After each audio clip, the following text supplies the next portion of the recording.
Can we get like a refund of this medication? When did you pick it up? A month ago. Yeah. And how much of it did you use? Like half of it. Right. The answer's no. I had one of my patients about a month ago. They had just picked up a brand new 90-day supply of one of their meds. And they had their doctor's appointment the next week, hadn't even opened it yet. And the doctor took them off of that. I'm like, oh no. Oh no. But they're like, you probably can't take it back though, can you? No.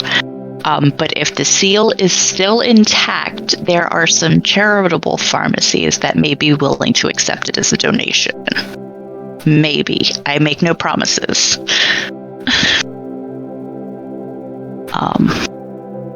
But yeah, it's just like, that sucked for the timing. Yeah. Hello, storyteller. How are you? Not bad. How are we doing? I am doing well. My brain is exhausted. That I completely understand. I wish I did not. So we will be silence Hester for a little bit. She's right behind. She did reach out. But in the midst of that, while all of that's percolating, are there any questions, suggestions, hypotheses, or any of the like that we'd like to work out while we slowly rev up to full speed? Just I'm gonna want die. to remember where we were. We had successfully survived the lupine assault, correct? Yes, we were downstairs in the neighbor's apartment rummaging for clothing. Okay. I guess my only question is just how tasty was the lupine Lucio ate? With his enhanced palate, it was not quite a full-fledged 9. However, it was an exemplary example of what a truly vivacious and alive being should taste like.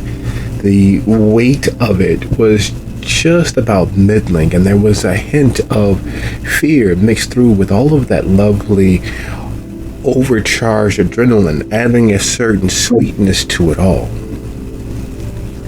There were a few off notes due to the other additional factors being poured into the blood as he consumed it, but those small minor pollutants didn't overall detract from the full bouquet that hit his nose.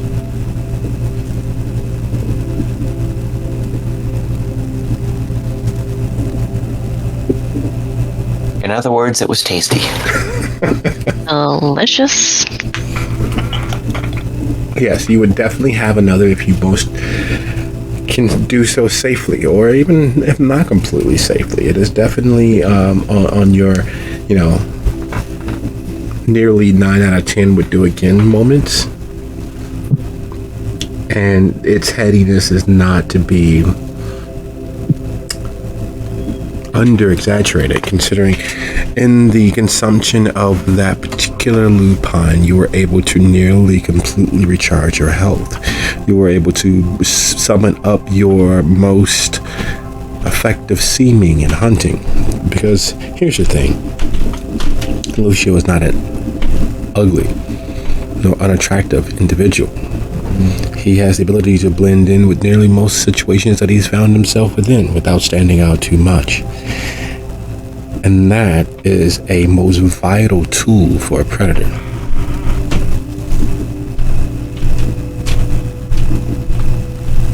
That being said, he still has 3 aggravated damage. Yes, he has survived what has killed many a better kindred than him, time and time again. He danced in the sun. He walked in the full weight of it. He felt warmth on his skin, not the burning immolation of being spontaneously combusted by all of the UV radiation. Just another example of the shelter yet again doing the impossible.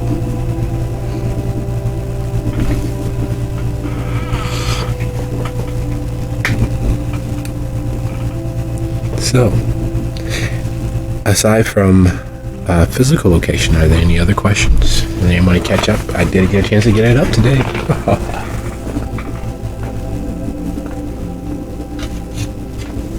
I mean, it's not directly related to the game, but if you could tell me what my cat is digging for over here on his side table, that would be amazing. Is digging for the fetter of the ghosts that have been bound to that particular table. While you are not privy to them, and they don't annoy you while you are moving about and doing what it is that humans do during the day, while you are asleep and the witching hour tolls, your cat is beset by all of the spectral entities bound by that fetter as they attempt to pet and stroke his fur and take bits and pieces of him back or her back to the other side. Oh yeah, that tracks. They're definitely taking his brain. He's stupid. Got it. I keep forgetting that, like, this is just your life with this cat, that it is in fact a stupid cat.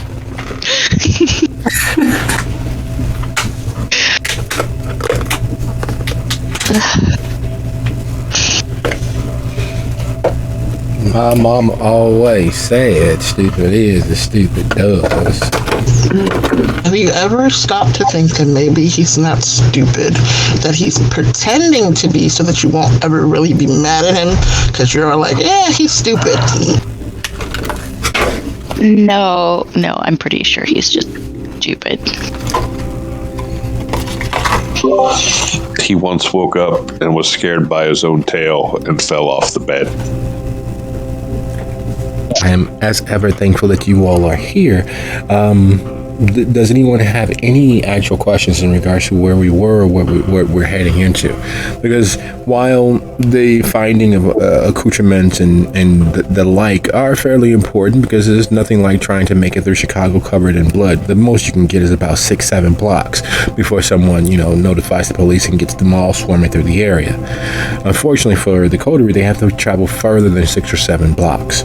So, while it is in fact important for them to cleanse themselves of as much visible blood as they can, to find new clothing to better hide any blood splatter or stains that they miss, it's relatively a minor thing. There's nothing in the downstairs neighbor's apartment that would prohibit them from making it back in enough time to once again hide in the cul-de-sac and prepared space that Silvio left.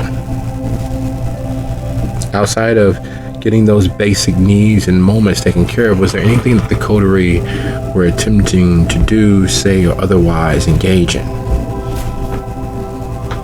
I wrote a story about that exact thing. Yeah? I was going to say that I think Sophia's post kind of sums it up, where I'm good to jump in kind of where that ends up, so that we're all kind of meeting back at the same time. While they were showering and contemplating, we were quick showering or bath, whatever you want to call it, and getting close. So. Okay. Was there anything that the coterie were attempting to discuss or otherwise engage in prior to dying for the day?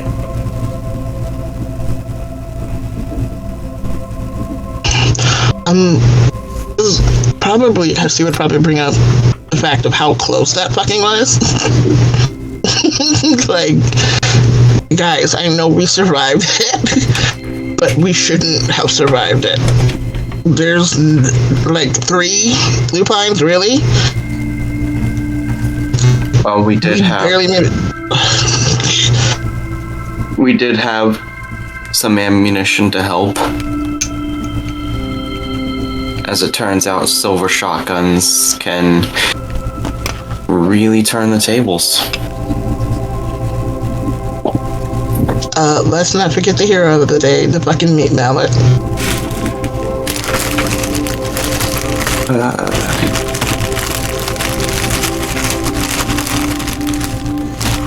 right, so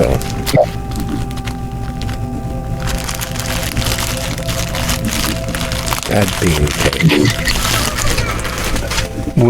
were there any points or any investigatory revelations that you were seeking to hammer out, or what have you?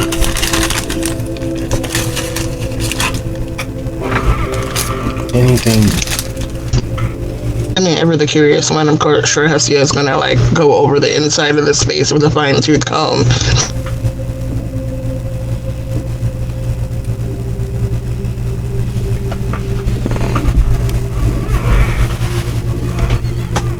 So she's gonna rifle through Sophia's things.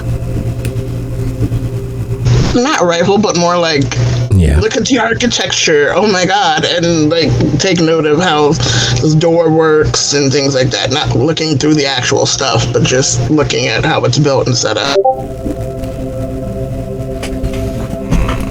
Okay.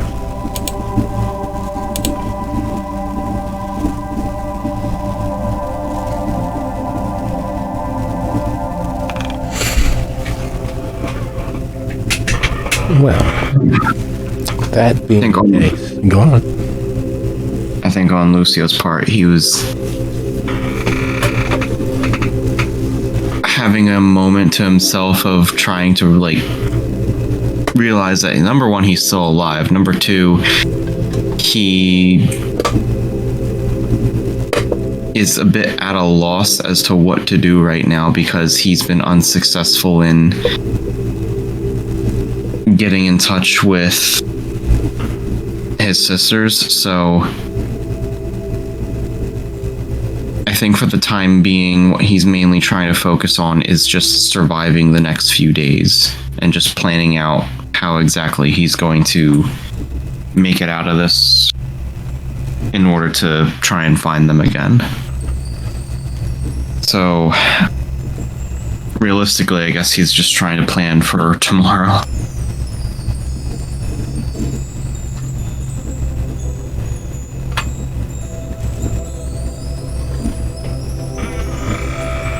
And is there anything that Miriam is attempting to? Aside from the brief flower arrangement in case anyone comes looking for them, no, just, trying to get clean and kind of decompress, do some self-care because she did something she never thought she was going to do. On purpose, not by accident.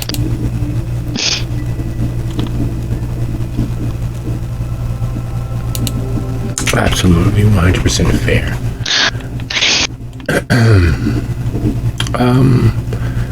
That being the case, with so much ahead of them and so little behind them as far as things go, which is saying quite a lot considering that the coterie as a whole have literally made the impossible their calling card, has literally made doing the impossible, surviving the impossible moments their normal. It is literally they have found a way to divide reality temporarily in their favor in every chips down situation. It is not a small thing. It is not a thing that can be easily overlooked. No more can my many, many thanks for your time, your effort, and your energies. I can't say it enough. Thank you from the bottom of my heart and the top of my mind. Our hobby even if we don't get a chance to play as much as we would like or as often as we would like, and we don't get a chance to live in these relatively consequence-free bits of darkness that these characters inhabit, it means a lot. It means so very much. And thank you, and thank you. And if there are no further questions, suggestions, hypotheses, or corners that we'd like to round off, I'd like to say that this is officially Soup City Sins, Season 16, Episode 6.5, Crossed Eyes in Death's Summer Home. When we last left our coterie, just a few seconds ago, they were wrapping up their evening. They were preparing to die for the day. The sun was in the offing. The spirits, the world, for them, will pause. Everything ceases to be. The switch is thrown, the lights are out, and as per always in their case, they would hit the ground running the next evening, quickly making their escape from Sophia's Haven, taking the vehicle having been arranged for them and making it to Union Station to get the limousine, to get to the airport, the helipad, and launch into the air. Literally launched, because for those of you who have not had the opportunity of flying in a helicopter, it is just like a plane's takeoff, except for far shorter and seemingly far faster. In that moment of liftoff, what seems like from the outside a nice bit of floating up, the G's happen, and it tends to feel all over like you're being pulled. Instead of that quick snapping of a rubber band like a plane's takeoff, it's a slow thing. And then you begin to look out the window and realize how far up you are. And while there's nothing in the air that can directly kill you, and even the fall wouldn't be lethal, it's the sudden stop at the end. And in the case of being in a helicopter, that sudden stop,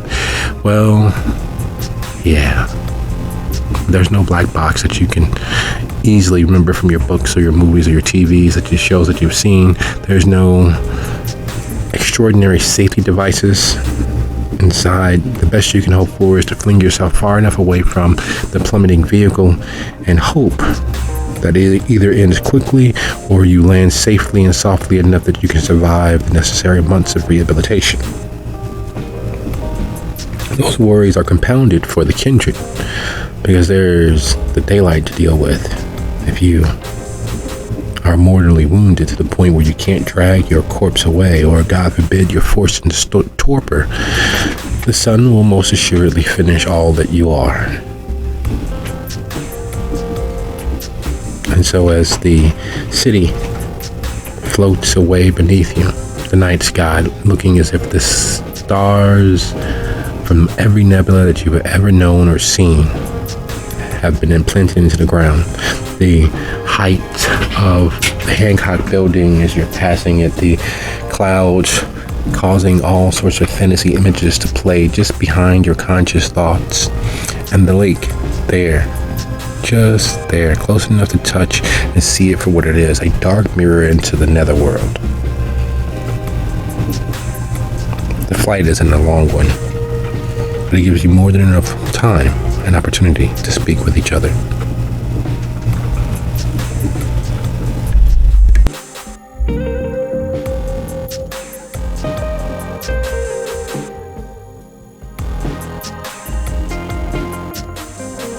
This is the next night?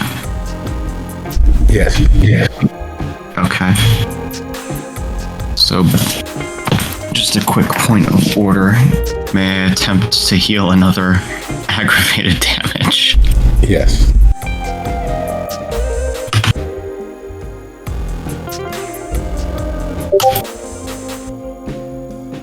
That's right. We need to add thirst.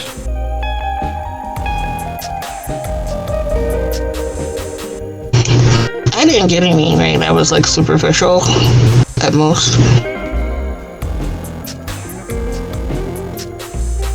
Yes. Excuse me.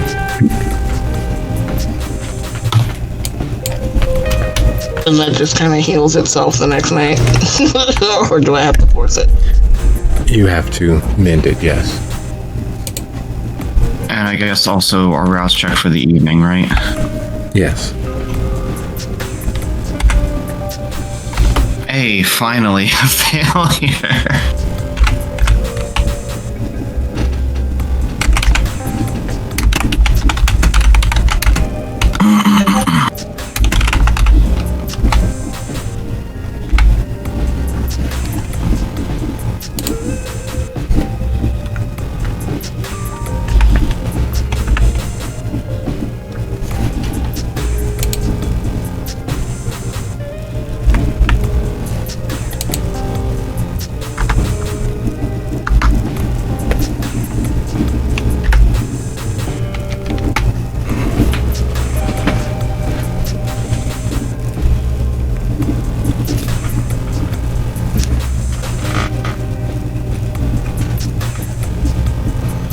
So mending and traveling, is there any conversation between the coterie, or is everyone silently watching the world flow past there?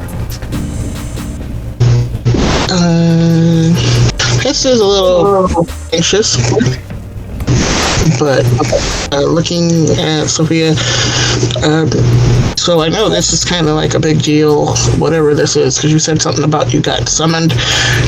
Is like, how is this gonna go? Are we just like the lackeys, the bodyguards? Like, what's gonna happen?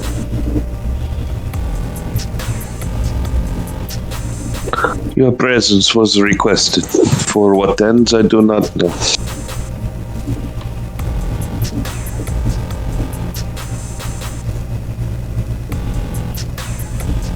Well, that's comforting. Not really, but I guess. Do you know who called us? I think you know who called us. I don't remember whether you said or not. I do know.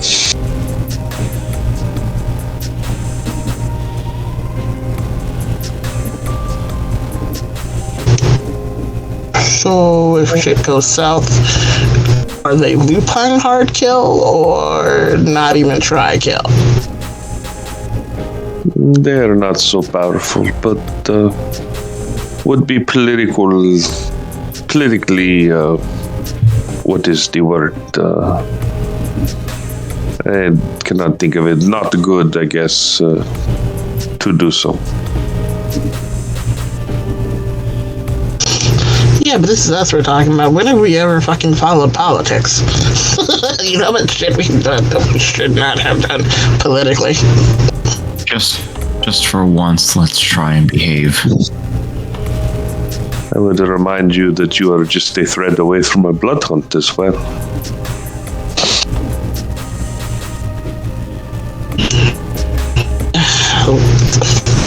Fair.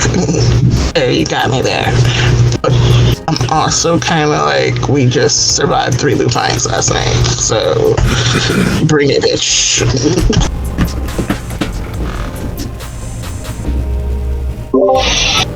If this goes well, I may be able to solve some more of your problems, but we will see. Then let's hope it goes well. While we have a moment before shit goes south, as it inevitably does, you were asked to find something for the Voivode, weren't you? I was asked to attempt to find something for the Voivode. A grimoire, right? As he said, yes. I think I know who might have it. The question is, do you want me to try and get it, or do you not care? A bargain is a bargain.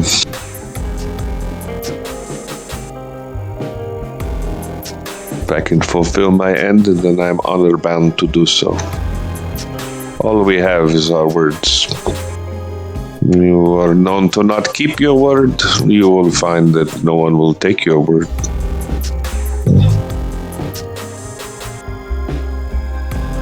The thing is, Blakeney has it.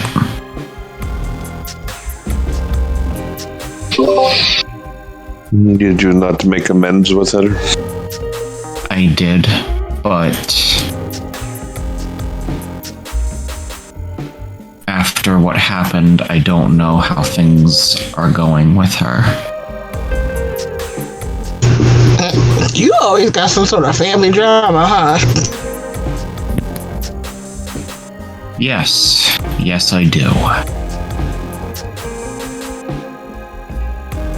There's a lot of issues that I'd love to take care of right now, that I would love to just hop out of this car and deal with right now, but like Sophia said,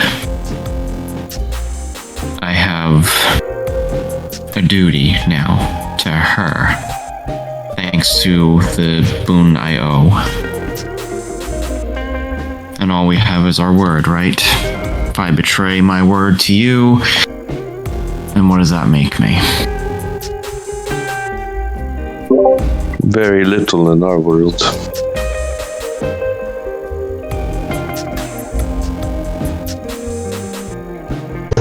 Just makes kind of like a waffling motion with her hand.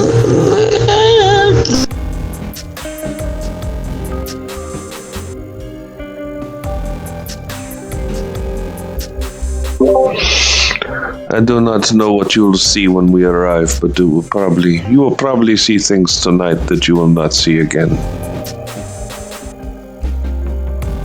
I feel like we can say that about a lot of the things we've seen recently. I certainly didn't expect to see lupine spirits, that's for sure. How creepy were those motherfuckers? Oh my god. There, Yeah, they were. there is a aphorism that we trot out constantly, almost on occasionally for some of us a daily basis. Speak of the devil, and well, you all know the rest.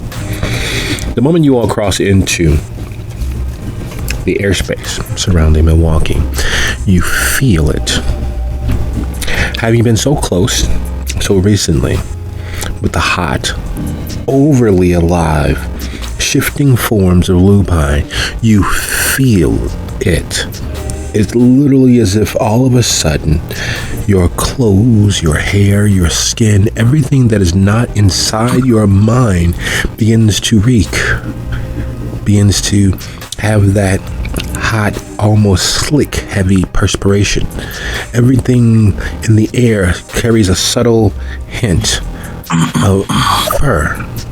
You're no less close to the great inland sea that is Lake Michigan, but even its roiling turmoil, its waves crashing against the shore, its dark mirrored surface does not abate that scent, that feeling. You know that is not there with you. You know that nothing in the helicopter has changed.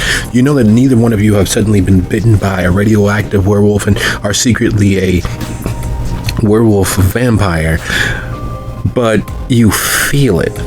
It's as if you focus on the space between the corner of your eye and everything else, there will be a shadow wolf there. There will be a lupine sitting in your shadow. You can all but hear it panting in the distance.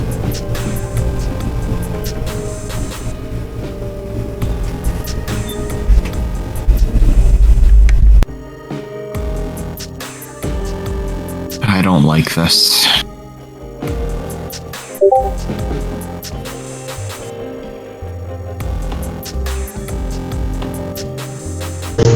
Milwaukee's kind of fucked up, just saying. Like, I don't know if y'all have heard the rumors or not, but the prince is kind of crazy. They have lupine problems. It's like a military state most of the time. If you're caught in groups like larger than, I don't know, like 10 or something, you get killed. It's weird. So let me get this straight. After just killing 3 lupines, we are now going into a lupine-infested city. After I just ate a lupine, we are going into a lupine-infested city. I'm just going to go out on a limb here and say Febreze probably isn't going to get the smell off.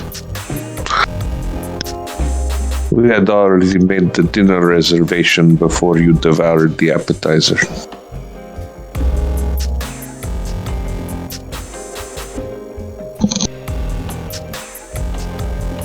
Also, there's a reason we are flying in. Yeah, that reason makes a lot of sense now.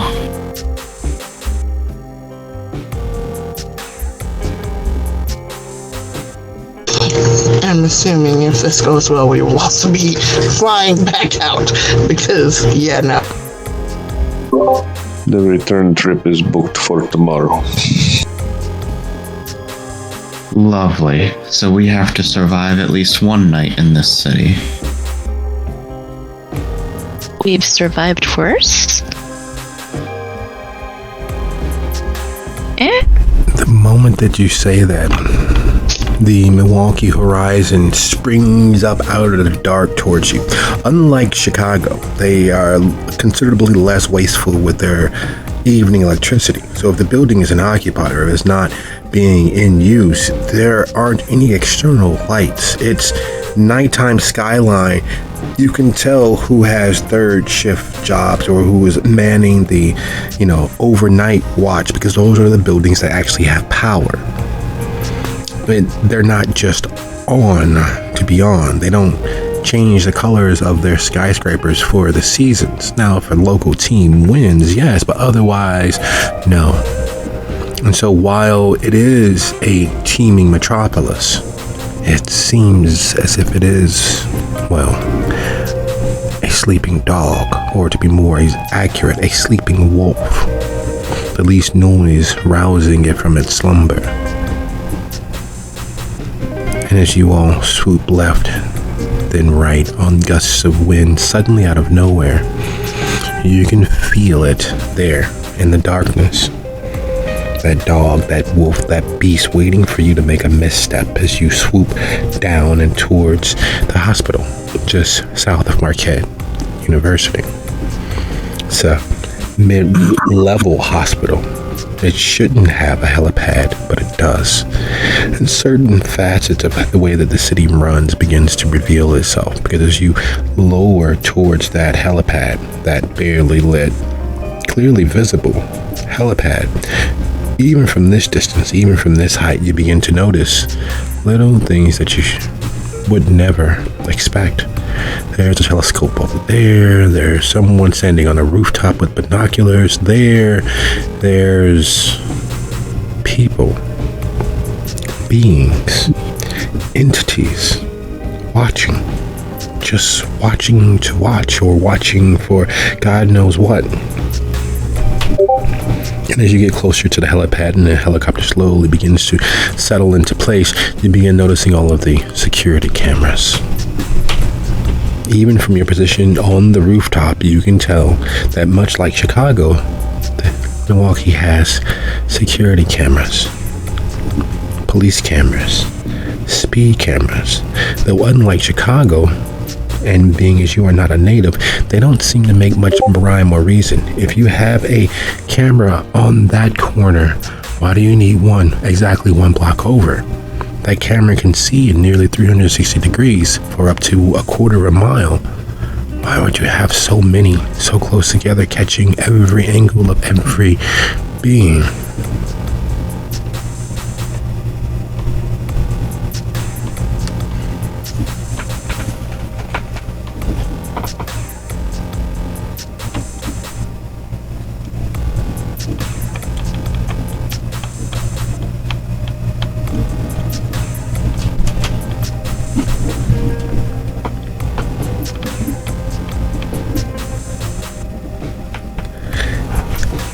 And as the rotor spins down, the pilot takes off his helmet and looks over his shoulder.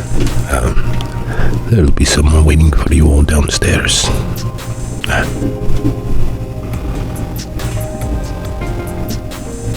Excellent.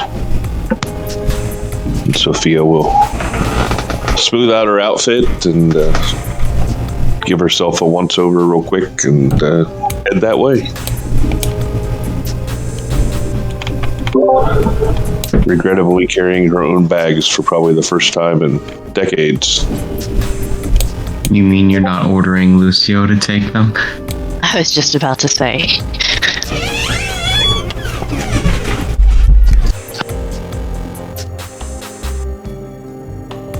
in the midst of all this supposing to be serious and professionals, what I'm sure is happening right now is Hestia getting out of the helicopter. And how she gets out of the helicopter is she scoots down onto the floor of the helicopter with her butt, turns around, hangs over the edge with her legs dangling, and then drops to the ground.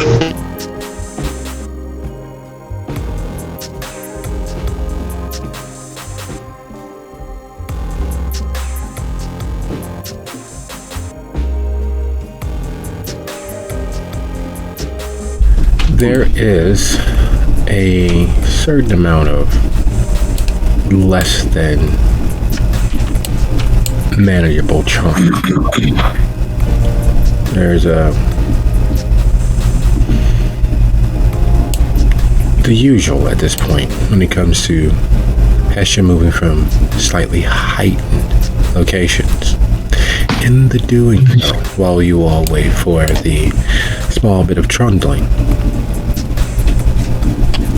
you realize that even being just south of Marquette University, that you're not sure exactly what you're expecting, to be perfectly honest. You were and are very much acclimated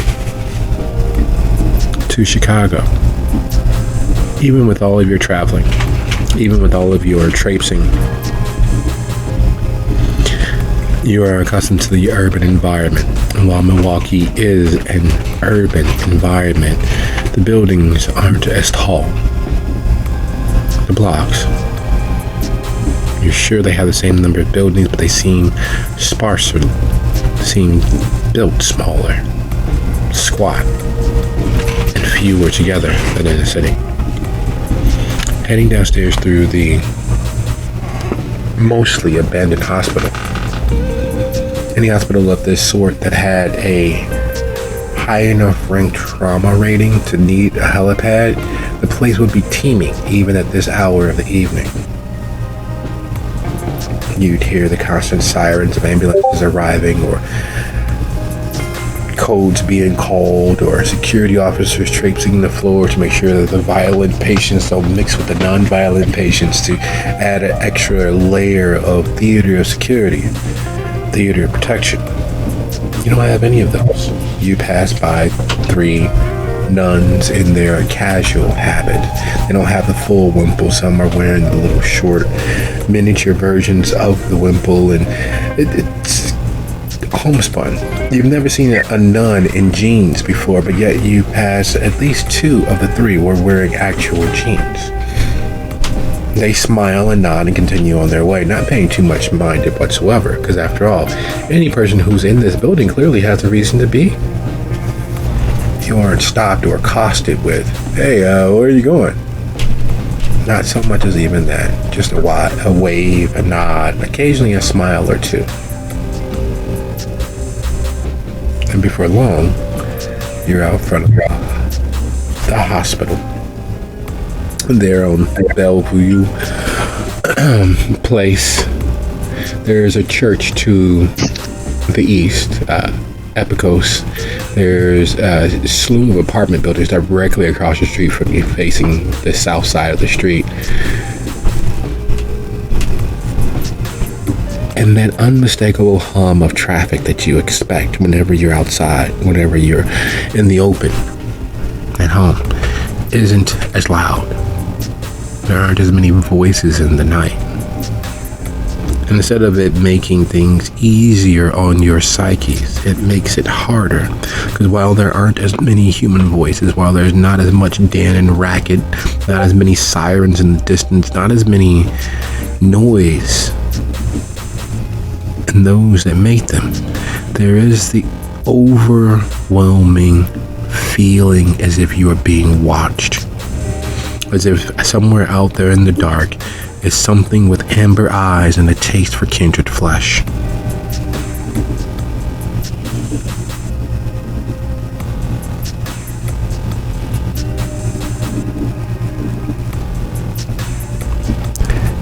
And an SUV idles along the curb.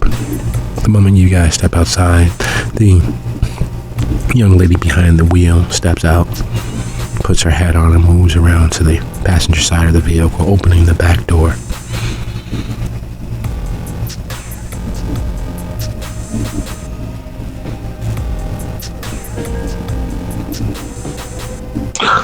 Sophia will nod to her and hand her the bags and get in. Just out of random curiosity, how much has Lucio healed? Like, does he look normal now, or not? He looks appropriate for someone who's leaving the hospital. Still have 2 aggravated damage.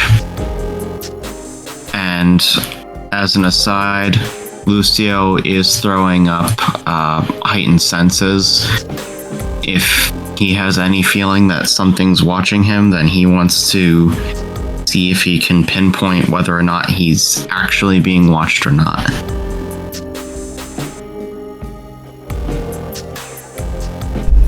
You know the funny thing about paranoia, it does not go away if you feed it. And Lucio has prepared a banquet for it. Not a simple choke sandwich of meat and bread. Not even a good old-fashioned syrup sandwich. No, he's prepared a sumptuous feast. Would you be so kind as to roll your wits plus awareness for me, please?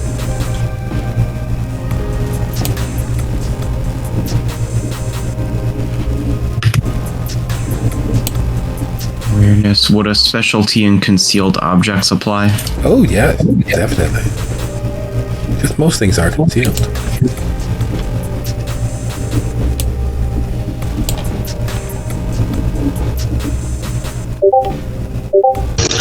While he's doing that, Hess is just going to do her best to get get the SUV. There is a scene in the benchmark, the hallmark, the lodestone movie known as The Matrix, where Keanu Reeves has information downloaded into his head. And it's culminated with, whoa, I know Kung Fu. The moment that Lucio tempts the beast, drawing on its strength and stretching his awareness as light and thin as the air itself, covering an area around them with the fullness of his understanding, as the scent of cheese and chili, as the scent of perfume sprayed on after a hard, long workday, as the scent of something feral invades his nostrils, as the sound of the hustle and bustle around him gets magnified to the point where it is as if he has 100 different voices in his head, and the night gets brighter. He realizes that there are, right at this moment, about 14 cameras that can see them. He realizes right at this moment that there are anywhere from 28 to 42 eyes watching. He realizes that as they are moving into the SUV, they will be exposed for exactly 4.6 seconds. And in that time, he is sure that that subtle click there just above the din of the traffic in the distance is the sound of camera shutters closing. He hates the fact that even the modern phones have that same shutter click to them to signify or give that haptic feel of taking a picture. That aperture closing and opening, taking in light. It is literally knowing that every inch of his being and his coteries being is being cataloged, itemized, and jotted down for later perusal.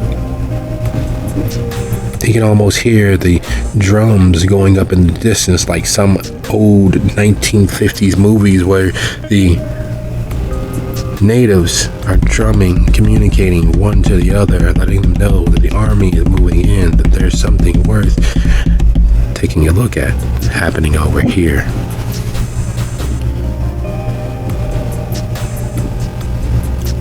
There are enough sources of intelligence being gathered from so many different sources that you are sure that within the hour, your description down to the ounce will be disseminated. You are sure that within the hour,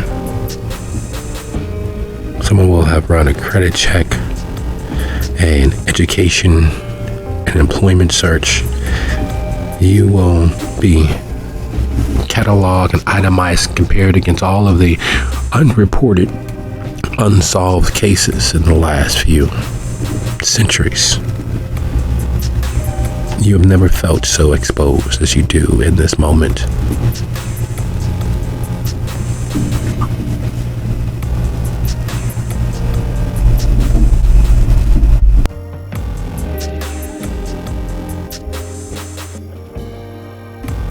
Lucio just mentioned in passing, seems everyone's already taken note of our arrival.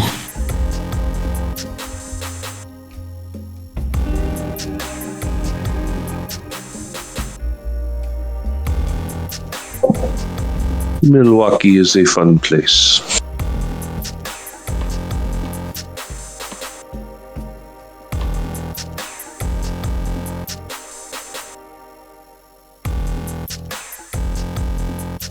Not that you all know what the neighborhoods are or what they're called, but where you are currently quantifies as part of the Upper East Side of Milwaukee. Where you all will in fact be going is considerably farther west, just to the area known as the Washington Highlands. The drive isn't that large or long of one. Again, most of these can be reached fairly easily. And with the area that you're heading into, it should be a nice easy straight shot across, but instead of sticking to the streets, your driver rushes, and while they're careful enough to keep it from being obvious, they rush north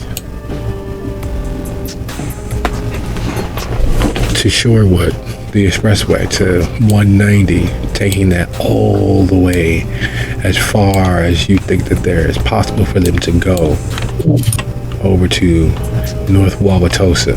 And instead of using the streets, he uses the expressways, the major thoroughfares, and she moves in and out of traffic as if her life depends on not being caught standing still.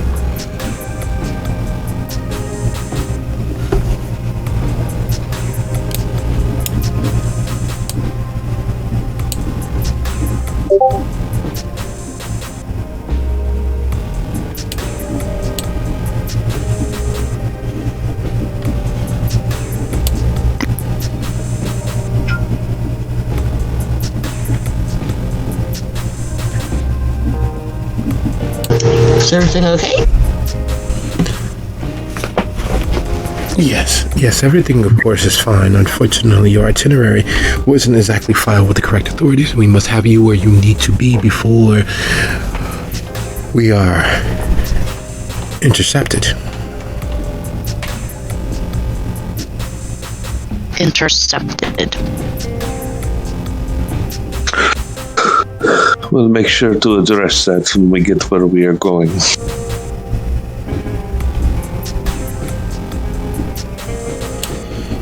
Your location says that it's Washington Highlands, but it's technically the Washington Heights and Uptown area. Venture Brew is actually right on North Avenue. So forgive me for taking you past your location, but 175 isn't really all that safe right this hour of the evening.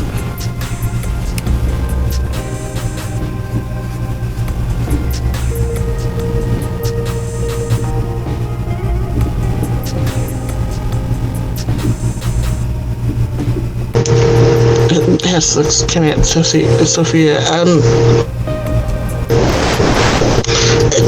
This was all set up by our visitor, or the person we're visiting, or something else. Like, who knew we were coming? I arranged for the flight in the car, but the rest was set up by our host, who apparently is still sloppy with the paperwork.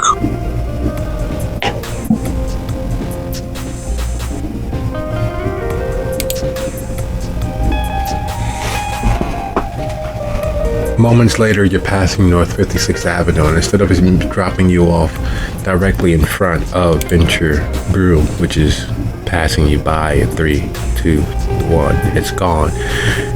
Your driver makes a left onto North 55th and makes another left back onto the cul-de-sac behind the Family Dollar and down 55th and back till you come to a stop directly in front of Venture Brew. Not quite around the entirety of the block, but around enough of the block to keep an eye on your north, south, east, and west, a way to presage your coming. When she eases to a stop, her rate of speed seems to immediately disappear. She's back to cool, calm, and collected. She gets out of the vehicle, moves around, and opens up the passenger door. And while she is cool, calm, and collected on the surface, the very real fear driving her on and pushing her forward is obvious to those of you with eyes.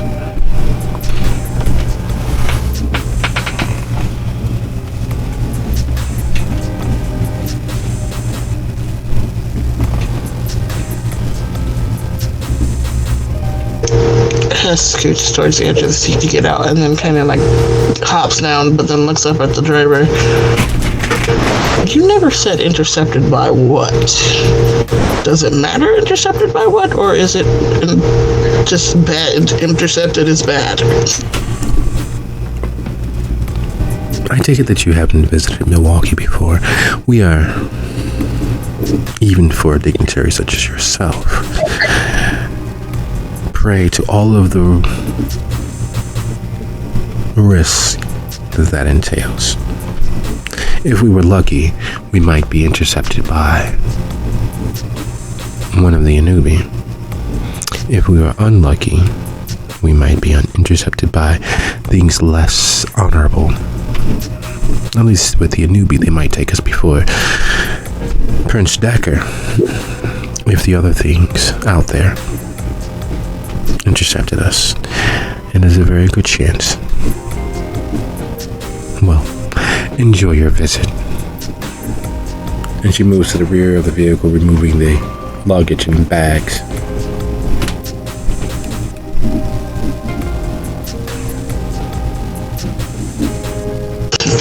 Ash looks back at the rest of them and makes like pointy werewolf ears on top of her head.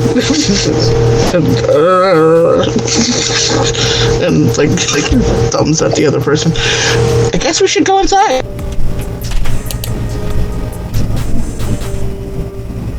Let's take care of this as quickly as possible.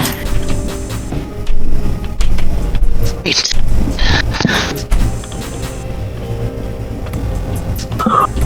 One could hope for swiftness, but I do not anticipate it. There are several hundred speakeasies that you have been in around the world, and several hundred of them actually exist within the confines of the Chicagoland area. There's all the rage. They're coming back into popular society, popular style. However, before they became part of the cultural zeitgeist for the daylight hours, for the mortals of the world, they were a mainstay and place of safety and security for the kindred even before Prohibition. Places that were not quite what they seemed. Parties and dance halls and various other institutions hidden behind seemings that made them acceptable.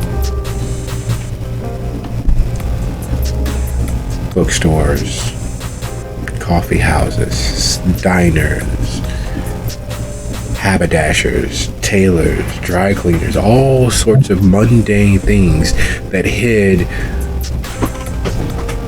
more engaging, more adult, and darker entertainments. Venture Brew is one of those such places. Now, while it is almost tropey in its standardized look and feel. You pull this book here, you twist that knot there, you speak the code word to the right person, and you're escorted in through the back of a closet or through a cooler or freezer or some such. No such thing for Venture Brew. The entire kitschy, comfortable cafe is what immediately greets you as you all walk in. Behind the bar, the full-fledged bar, is a barista that looks the very definition of what being a hipster is. Someone who was into that before you knew it existed, even though it had been created decades, sometimes more ago.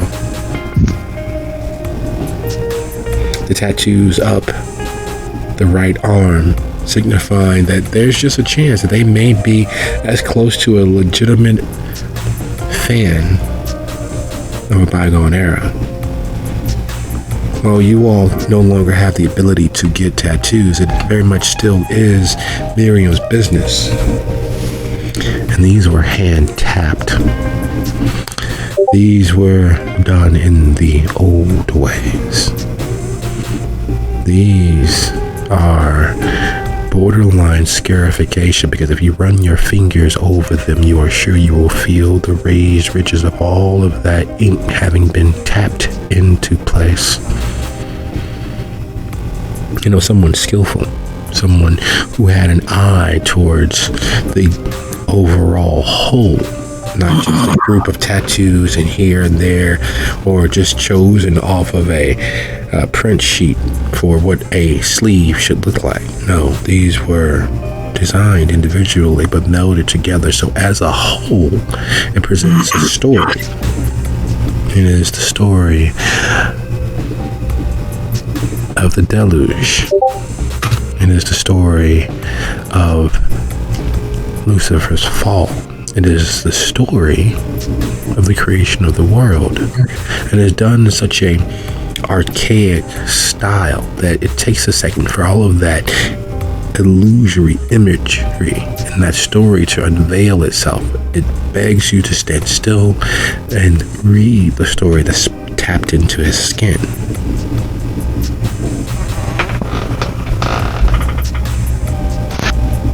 Miriam looks very appreciative.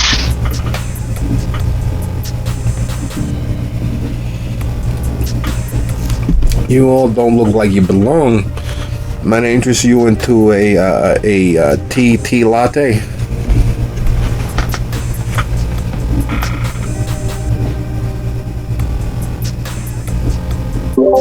It is funny, I get it. Americans.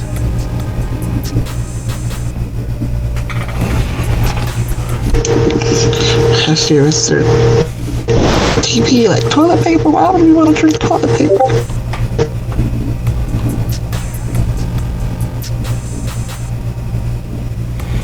Do you all know the password, or are you expected?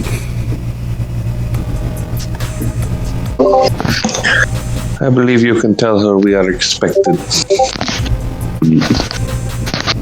Hey, I would never say how, who, what they identify as. That's their decision, not mine.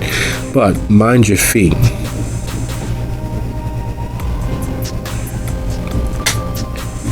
And he moves to the tower in the center of the bar. It's a good old-fashioned soda tower.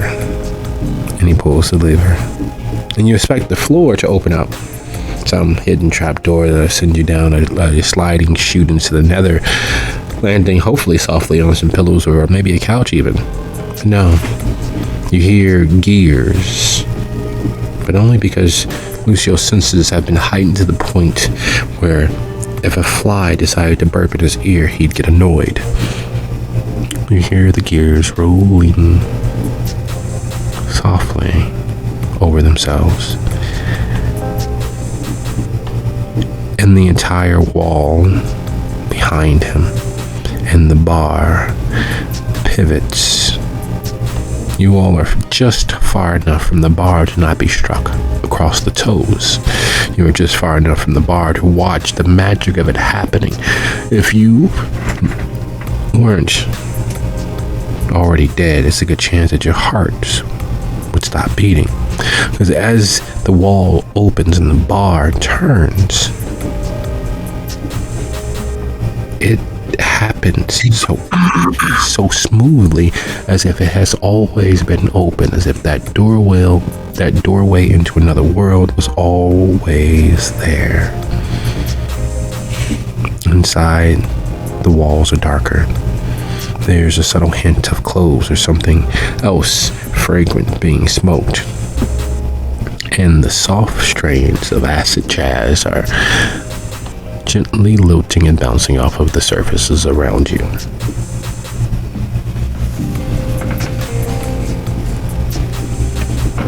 Well, you guys gotta make those first couple of steps in.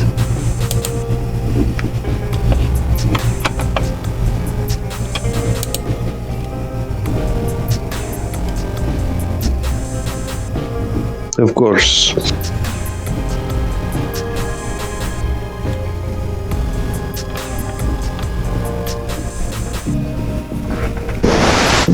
S is watching and kind of motions for Sophia to take the lead because she is not going to be the first one to step on the whirligig. Right.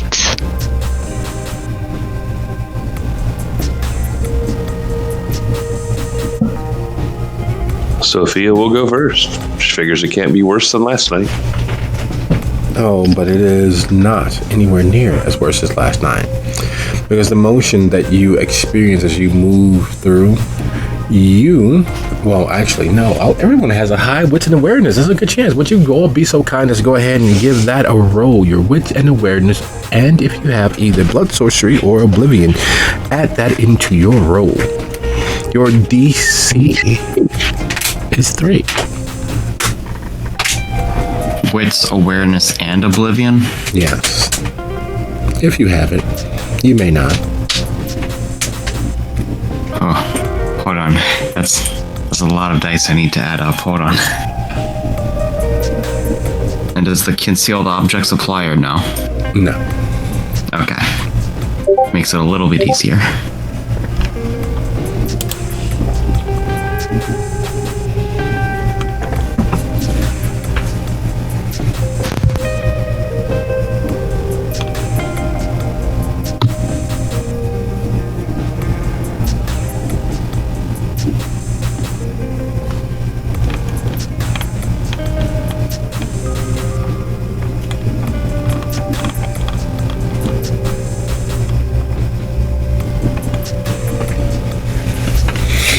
So we'll start at the bottom of the heap, the complete successes of Lucio and Miriam. There's a threshold that you reach when you dive where all of your insides and they balance out with the pressure. While they're crushed into each other, it's not done in such a way as to be immediately painful. It's just different. It's literally you're going from one world into the next after you reach a certain point, after you reach a certain depth. That's what you experience when you step through the now open door. You feel that sudden mild discomfort that could have ended horribly if you were not mentally prepared for it, if you were not staunch enough in, being dead. You literally walked through a threshold that could and has killed other entities.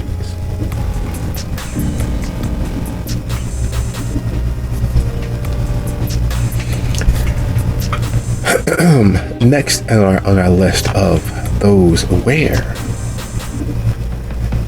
actually, you've never seen warding operate in such a way. It is almost as if the guard dog of the ward immediately set in to cause you all extraordinary pain, but stopped short because of some other training as part of the ward. Because if someone layered in the idea of a ward with certain other conditions, above and beyond just alive, dead, human, lupine, so forth and so on, as if there were other conditions layered into the ward so that it could react and respond seemingly on a whim, and it chose not to react nor respond to you all. You all met some unspoken condition. So while some of your hairs along your forearm and at the base of your neck have responded to that burst of energy, it did not target you all. It did not destroy you all. It did not, well, do what wards normally do. Because this is clearly not a normal ward, but it's of a similar style of function.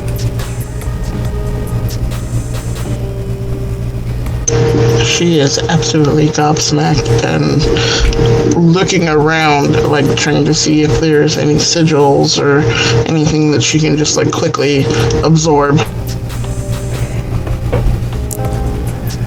And then there was Sophia.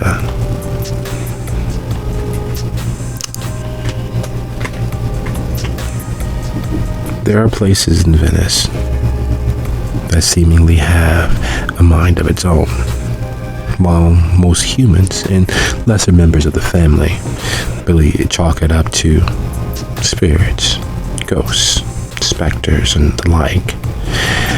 Those who have been brought into certain levels of mystery understand that yes, you can quantify it simply as just the spirits, but it's no, not just the spirits. There are spirits who have been used as batteries, and their remaining consciousness have been bent towards a task of protection. And it takes them a while, because they're simple things, stripped of every actual facet of identity, left with just the strange, woeful magic that holds them in place, ties them to a location where they peruse and go through every ambulatory, pseudo-living and living beings.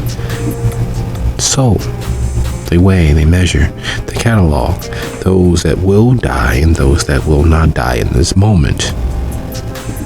And then, if you meet certain prerequisites programmed into them, you are allowed to continue. If you fail, it is the walking death. They drain you from inside, eating away at the very real width, height, and weight of your soul. Something usually not done unless, of course, there's something worth protecting.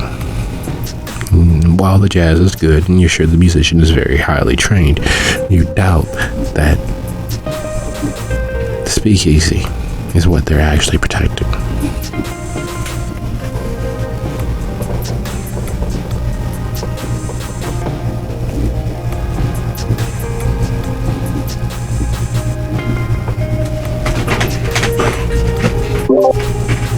This is neat. I need one of these.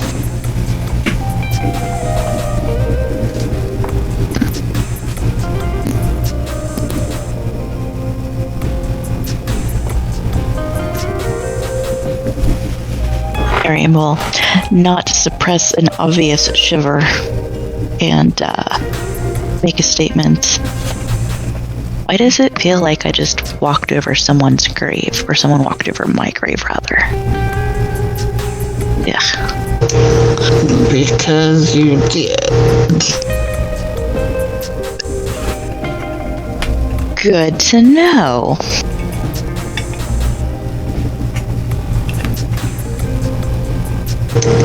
This takes smart security to a whole different level.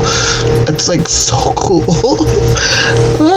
I could spend so long like studying it if I was allowed to, but I'm sure I'm not going to be allowed to. So I'm not so excited.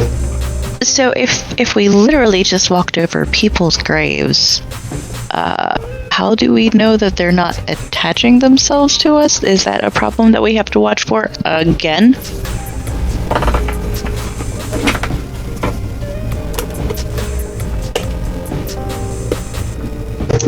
Half looks at Sophia. With the It's my first time here. I do not know. But if you have learned nothing about the Ikata, you should know that the dangers outside that you are so concerned with, you are protected from now. Now you must worry about the dangers inside.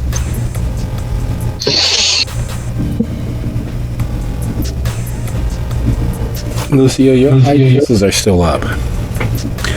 And never before have you been envious of the living to such a succinct level.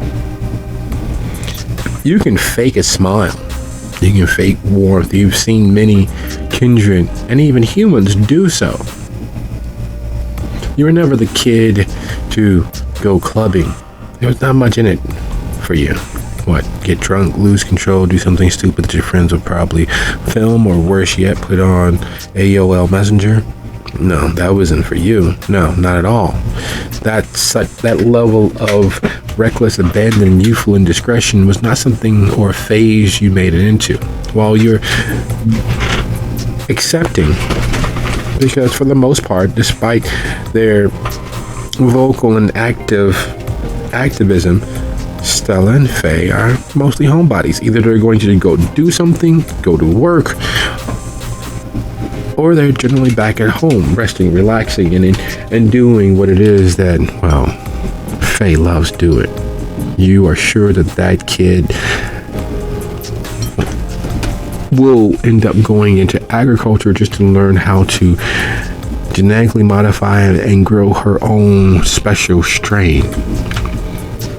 A super strain of super strains that could get you inebriated without you ever lighting it on fire. But the reason why you're envious of that reckless abandon, because while you can fake all of those things, there is an old hip-hop saying, real recognize real, and the people here are earnestly 100% having and living their best lives out there in the little bit of dark that covers just enough of their actions where they won't bother anyone else, and yet they get the adrenaline surge of being close enough to be seen or found out. Kids being kids, and there's not the overwhelming scent of the illegal, the social.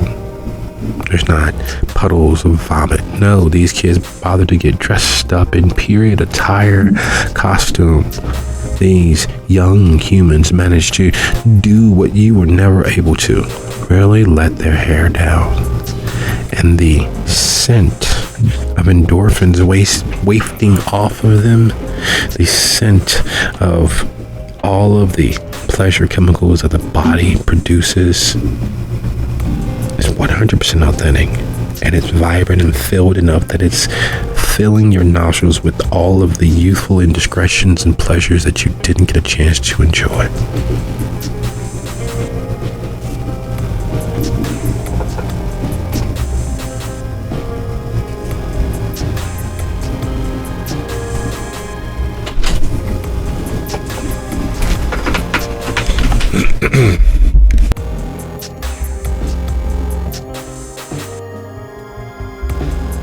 Lucio isn't gonna say anything about it, but deep down has this weird desire to almost bring Faye here and just see just how happy she would be here.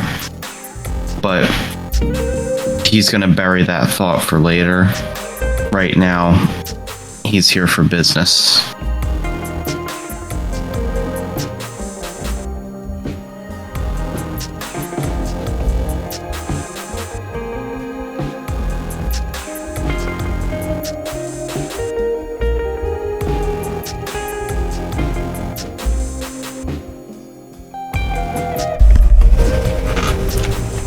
There's Baz Luhrmann remade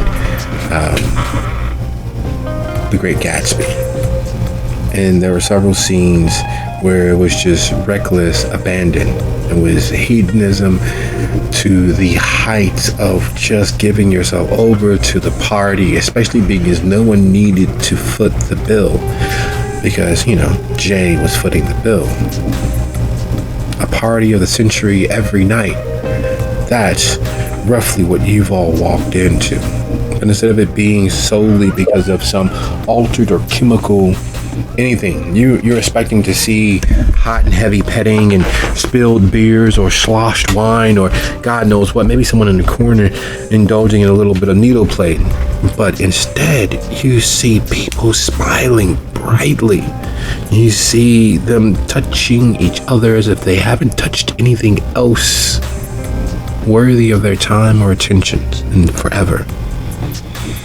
And mixed and mingled in with the crowd of partiers, mixed and mingled in with the hedonism for rent, there are a few people in dark suits of various colors, but always dark enough that it could be easily mistaken for black. In all of this gloom are a few ladies and gentlemen keeping a watch on those around them, keeping a watch on you all moving through the crowd as if you're tourists, which you are, but no one impedes your path. And if you're being completely honest, you're not exactly sure how you know which way to go, but you do.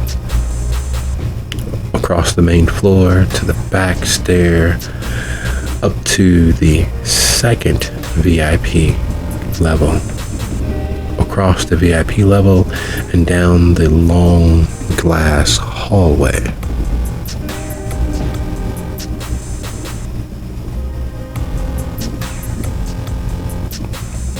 And again, you're not sure how you know what you know, but it's almost as if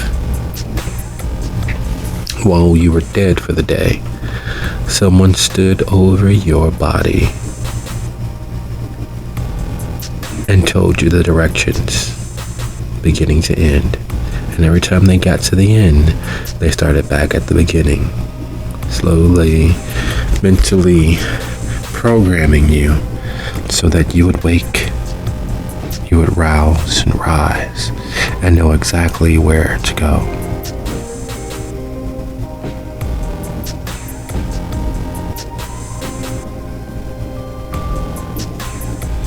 Is that everyone feeling that or Lucio feeling that? Everyone.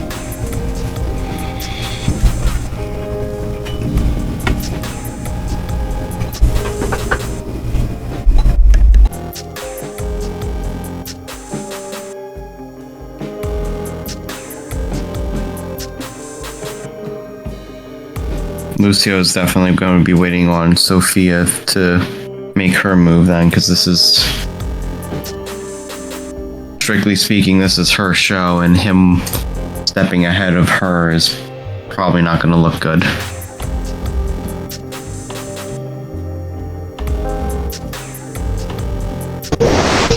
As somebody who's had to deal with like things on the other side, and the whole Force of Pulis thing is not quite gonna question whatever's going on.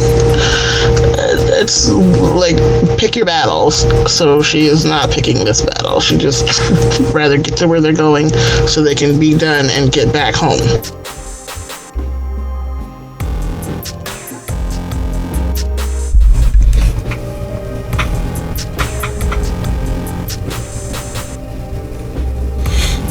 You all move in the path and in the steps that you all know to expect. Not one of the apparent security guards or watchers in the crowd impede your path. And then the glass hallway, allowing you to see the main floor even as you are above it all. When you reach the back office, the door opens. Just as you're raising your hand toward the knob or to knock on the door, it swings open. Now,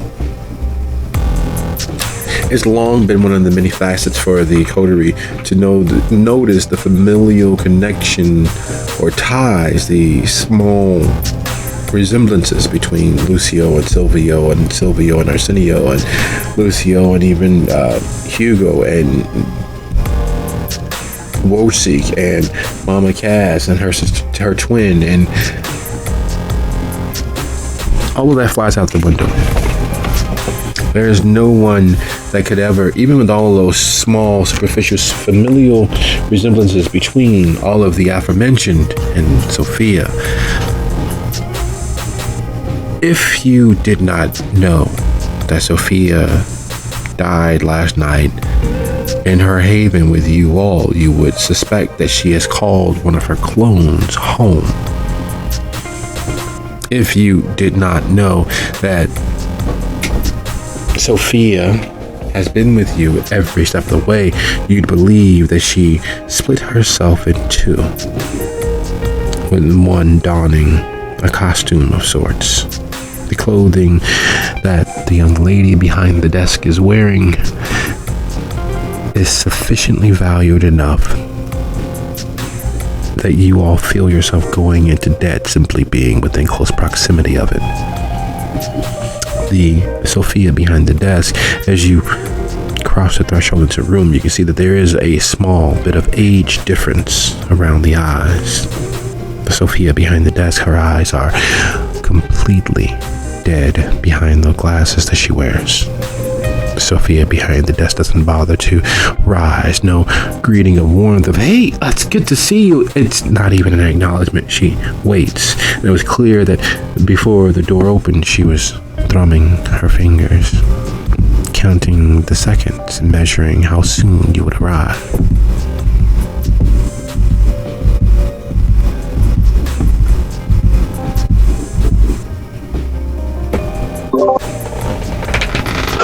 Sophia will step in and take a lingering look around the room to study the things that might prove interesting to her. She will then regard the woman behind the desk and simply say, Madre. Yes, it is a pleasure to see you. Thank you for being relatively prompt. There was a problem with the car. I had to take the scenic route. Of course, yes. Traveled into Wisconsin is to be. Oh, yes.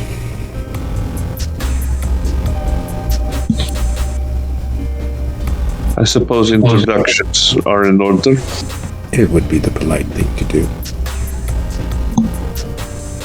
This Just is, a moment. Storyteller, you're very quiet right now. Sorry about that. There we go. Let me adjust the volume a little bit.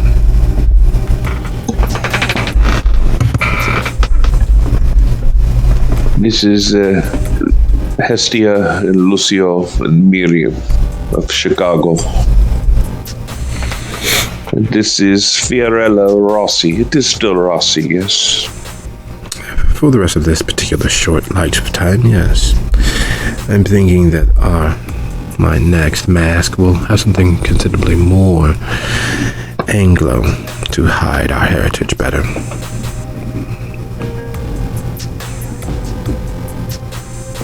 You might as well sit. It will take some time. As you wish.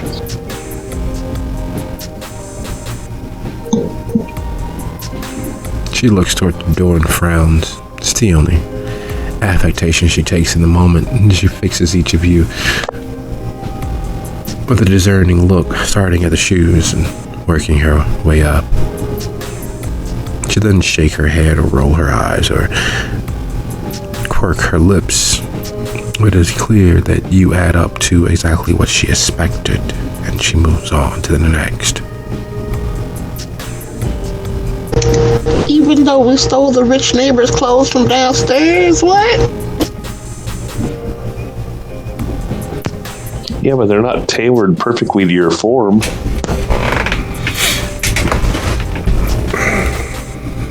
If I knew you were in such financial dire straits, I would have had your stipend increased.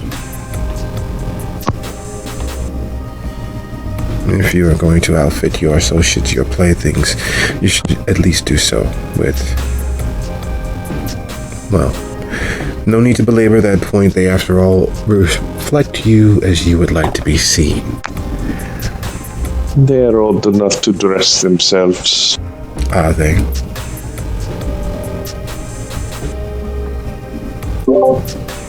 I assume so. Yes. They no longer make good animals, so... Prince Decker is on the outs. You are aware that the contract will end shortly. They had been muted, correct?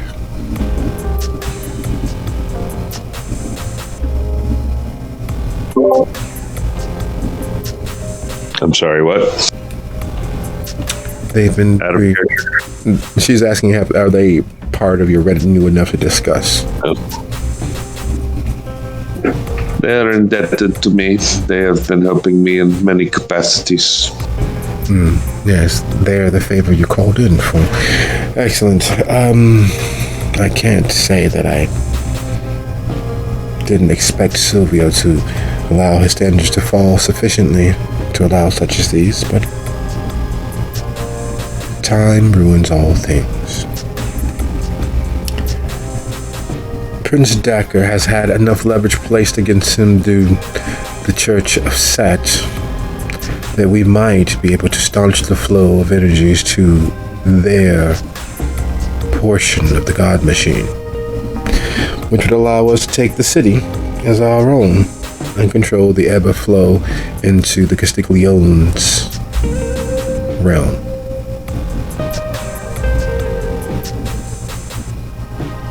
Oh, you have not heard? I have. I don't believe. Especially with all of the stirrings on the other side presently happening.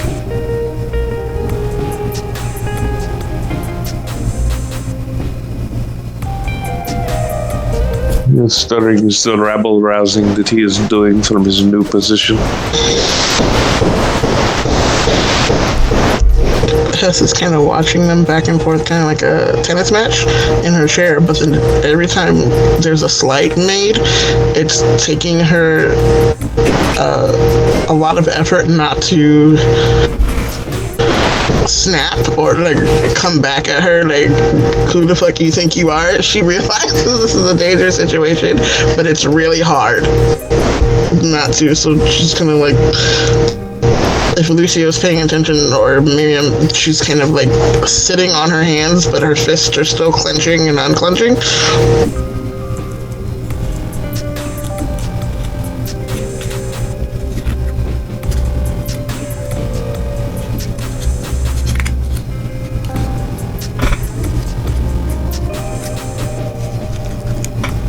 We need to staunch the energy towards the Castiglione's domain so that they might slow their acceleration towards carving out a tower for themselves.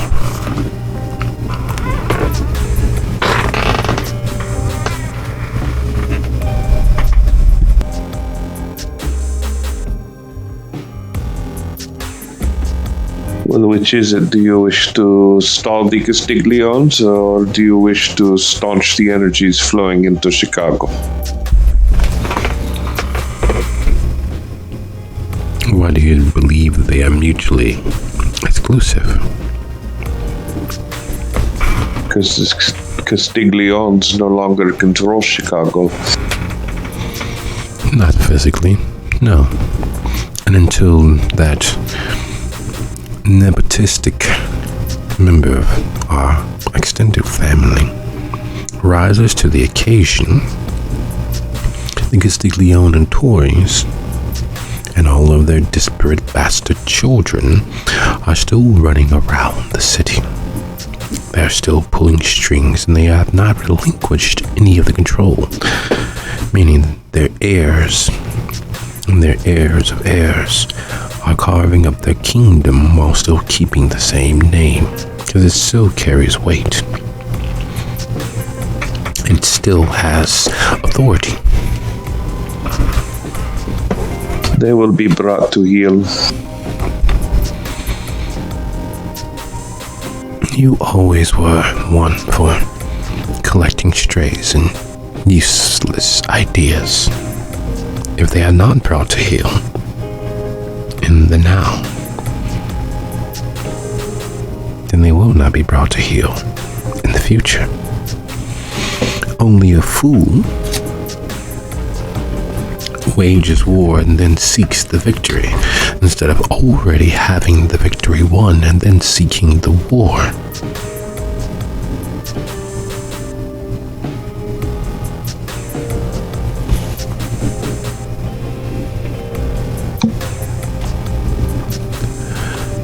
So, if we've caught up enough and engaged in enough small talk, and she rises and begins walking out the back door of the office.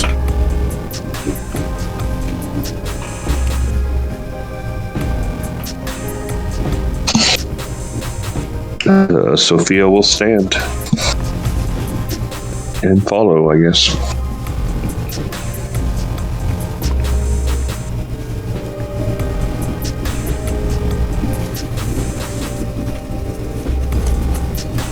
Secrets within secrets. It's a common, constant ploy, especially for Kindred, and even more so specifically for the Kala. Much as you expected, entering into the back room of the office, you are presented with the inside of a temple of sorts, a place of worship, though what the Hokata worship is power over the dead. None of the usual infernal leaning sacrificial tables, no altars of that matter, no, but instead along the floor is a vieve, several groupings of sigils to collect and focus the power of the ley line you are sure that this place is on. There are already places on the floor with your initials written in English, Cyrillic, and Greek. I need you all there, and there. Sophia, with me, please.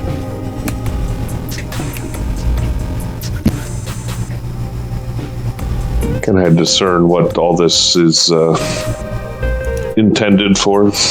Oh, yeah. And there are bad ideas, there are desperate ideas, and this is some melding of the two. If what you can discern in quick appraisal is true and accurate, she's going to tear a hole in the shroud. She's going to physically move you into the other side. She's going to tear open the hole, and if what you see is 100% accurate, the plan has already unveiled itself. The reason why she wanted you to bring others were to act as either distractions or cannon fodder, and you all are going to go into the other side and assassinate a spirit. You're going to go king slaying in the lands of the dead.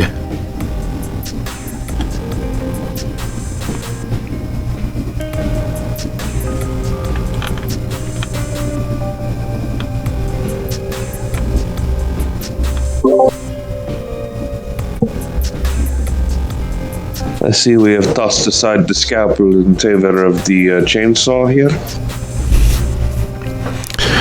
This is just a preparation. Once we have completed our task, you'll see how delicate and finely this slice was made. Hestia knows enough about ley lines to kind of pick up on some of this, I'm assuming, right? Yes, the magnitude of the ritual that you can see on the ground in front of you is the sort of magnitude of a ritual that will require at least more than a few apprentice and acolyte members of the chantry. The sort of thing that usually is accompanied with a sacrifice of some sort, typically a white goat.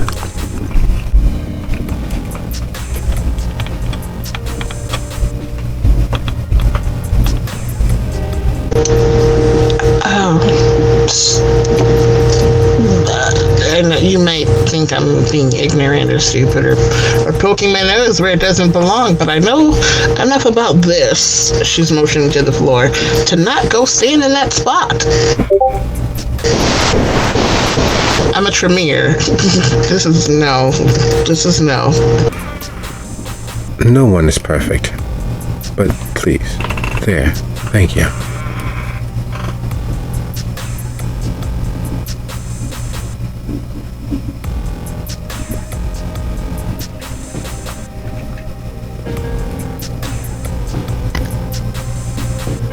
Miriam's just going to look at Hestia and Lucio and raise an eyebrow.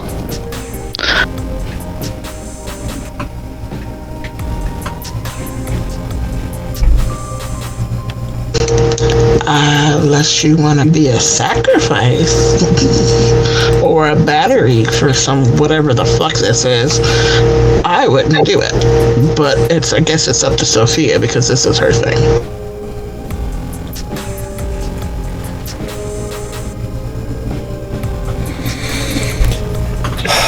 So your plan is for us to storm the beach. Us? No. Them? Yes. Their connection with their portion of the God Machine should grant them enough protections that they'll be quite the distraction. And while they are distracted, you and I shall have a conversation with the master of the tower being built. We will engender a forsworn agreement.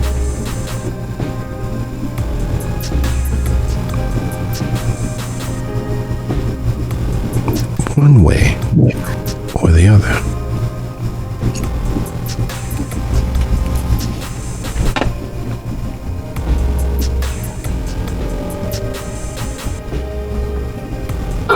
She will study the sigils again and consider for a moment.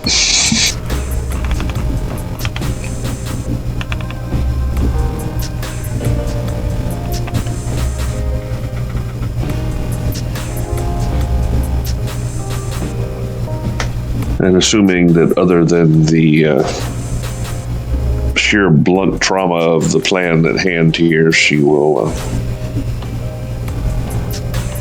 try to ascertain whether there's some sort of foul play or something malicious intent on purpose.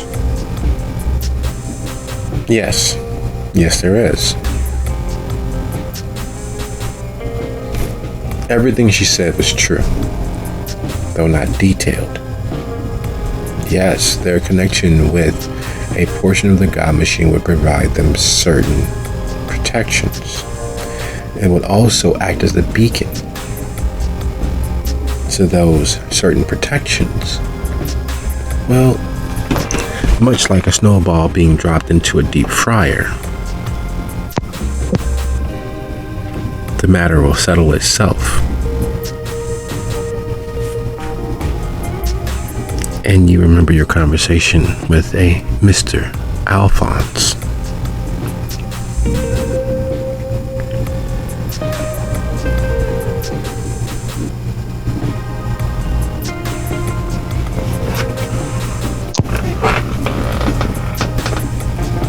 Yeah, I need to talk to him.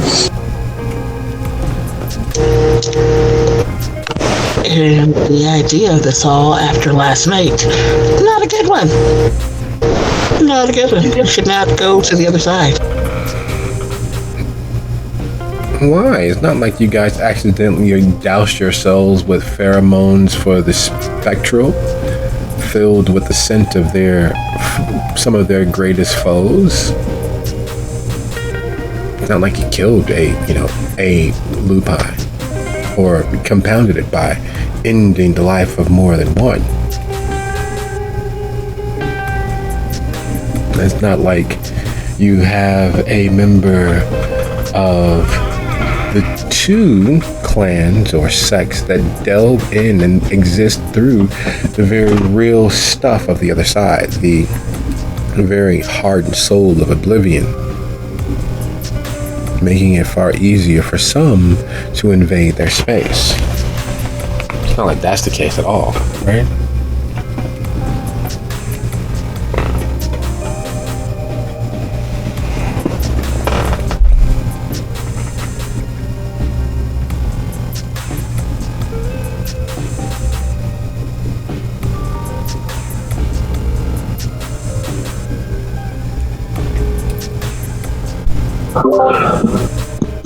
You know, I'm curious.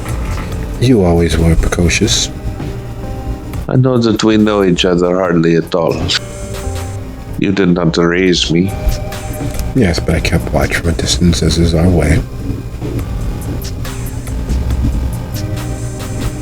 But I wonder what you have to gain by stopping the Rossellini from taking Chicago. You asked me to expend resources to help assure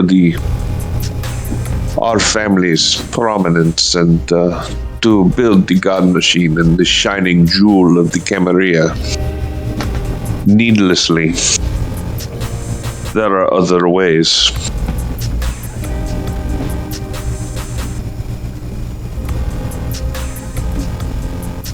Would my success not reflect positively on the one who thrust me into the world of the living before I became part of the world of the dead?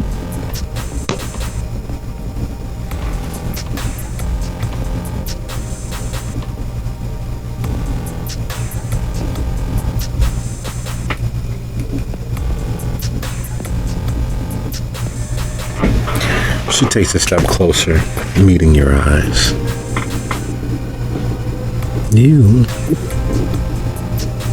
Your intellect has grown. Your wariness matching it. It almost makes me wish I had taken the time to raise you myself. I've never been prouder of you. However, the contract is all but signed. This is all but going to happen one way or the other. Your success, killing a petty thug, giving them the opportunity of existing forever free of our ability to actually end them, by those smarter than you, could be used as a point of fact why you must remain in service to the entirety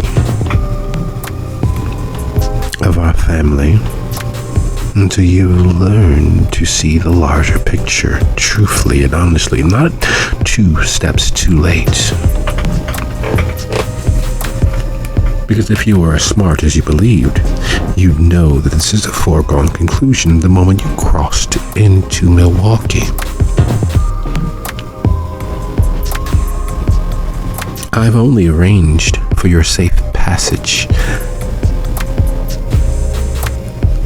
pending a call later this evening. Once the ritual is completed, once we have made the correct maneuver here, your passage back to Chicago to properly serve your local pater's Zal will be verified and confirmed. Your associates, if they survive, we can always augment the travel arrangements already made. However, and if you forgive me for saying so bluntly, they are not worth your time nor the favors you have called in. They are not Hakata. They are not even Ventral. And they have access to a potent weapon of destruction that they have not used to better themselves. It is a truly deplorable hound that will not wag its own tail. They have been in possession of the God Machine for over a decade, and the only thing they've managed was to have the most incredulously destructive auspice possible.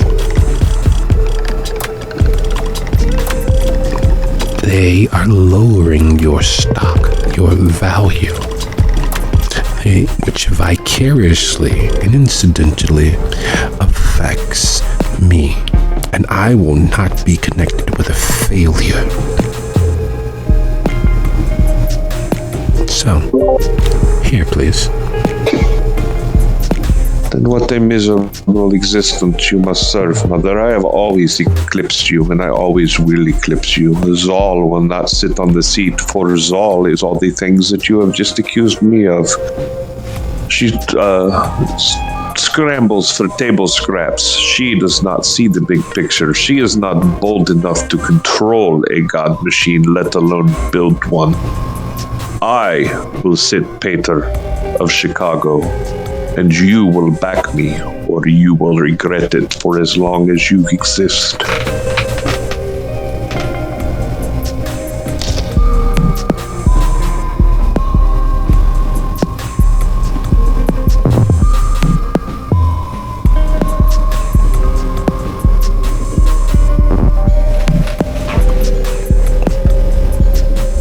I already do.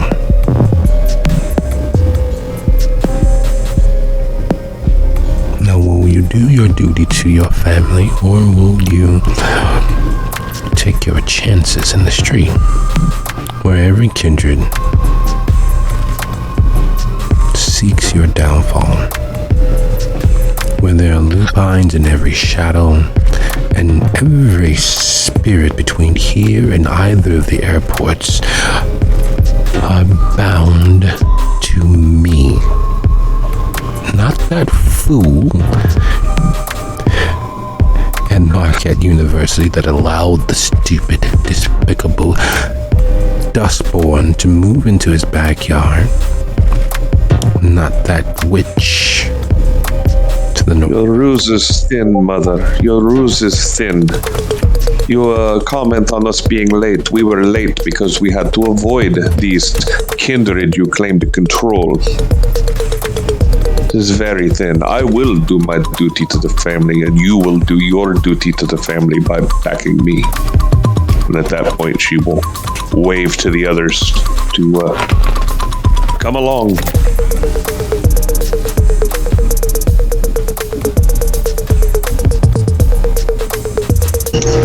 For the first time since they got there, Hesk smiles and gives Mama Rossellini a salute, turns on her heel, and starts heading for the door.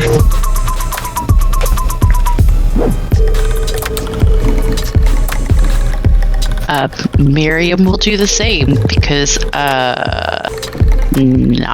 not my monkeys.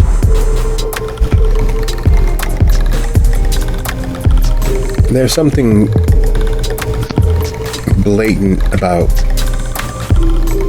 overplaying your hand. There's something inherently weak about doing so.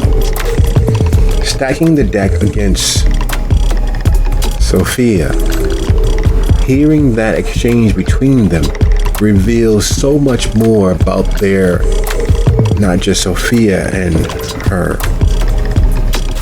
biological nesting doll that should be her mother, but about the Hecata as a whole. If you are weak, you appear strong. And if you are strong, you say nothing. But leaving and under such a guise, Sans vehicle, Sans protection, leaves you all in an unenviable position. You're in a strange land behind enemy lines.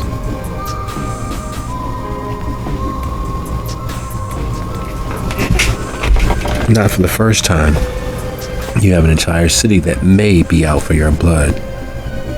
There are several things you all could do based on decorum, etiquette, and the like.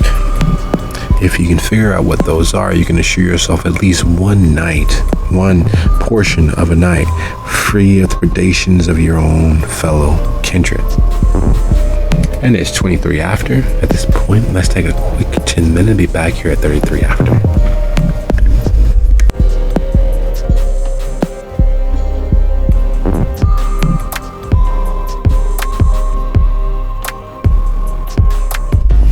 All right, guys. Everybody ready? Yep. I'm back. Welcome back. Yep, I'm here.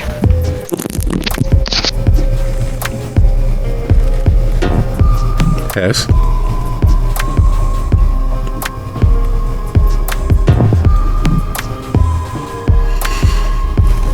Okay. So, we have a few seconds, a few minutes, maybe. So yeah, Milwaukee.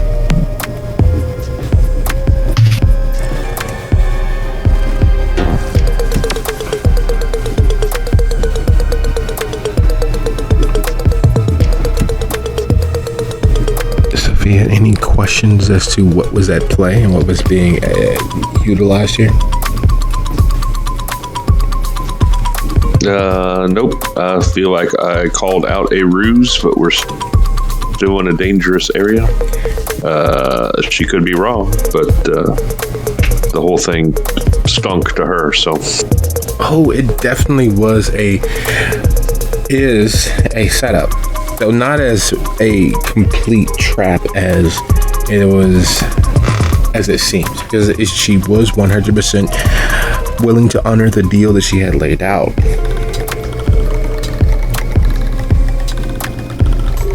But it very much is a trap to remove the ownership of the God Machine. And while we'll throw things in arrears in Chicago, if the ritual was followed through and the other members of the shelter were used as cannon fodder and distraction, giving you all opportunity to sneak past the guards and get to the master of the house, as it were, she was confident that she had the leverage necessary to arrange a contract between you two, the Rossies, and the Castigliones on the other side, so that you all will come out ahead. And for such a bold and brave strategy, of course, she'd be granted some rank of office in Milwaukee instead of having to claw and fight for it.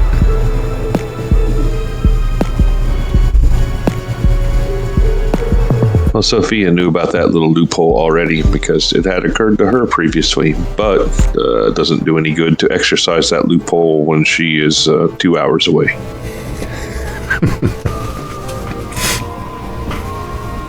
Yes. Well, welcome back. So as you all head back through the club,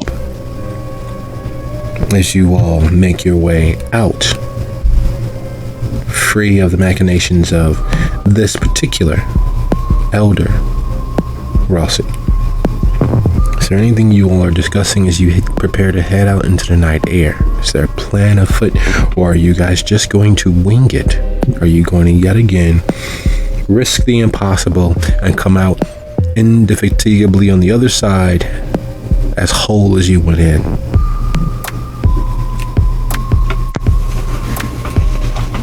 Sophia will look at Hestia and Lucio, and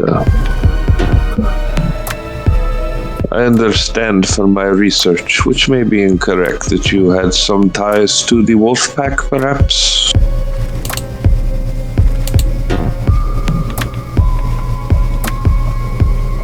You mean they hate us? Well, everyone in the Camarilla in Chicago hates you at the moment. Yes, but they were...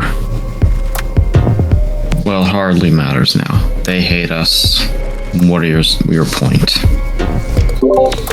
It was an angle to perhaps get some sanctuary, or at least out of here. There is time to get out of here, but it is treacherous. They will not help us. Even if we were still Camarilla, they would not help us. Are you sure? Because they are kindred, and as I understand, some of them are quite of some age.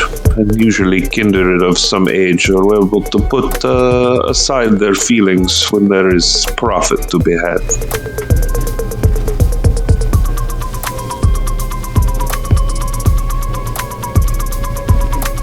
Considering what happened between us, I doubt it, but... In any case, they're 2 hours away, as you said. I doubt any of them are here. Probably not, but they probably know people here.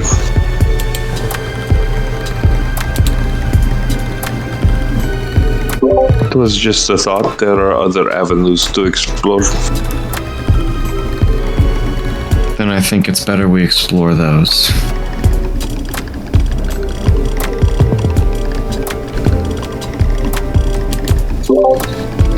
So much faith you put in emotion.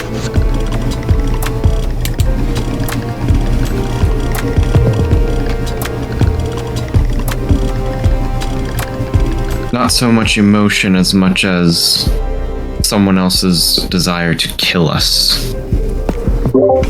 Which, as you say, is driven by an emotion.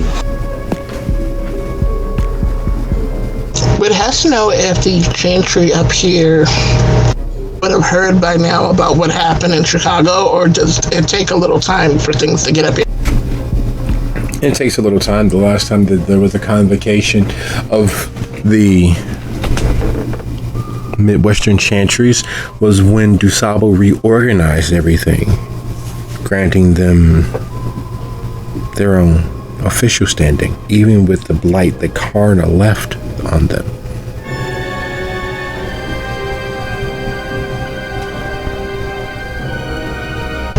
Hold on, I'm checking something.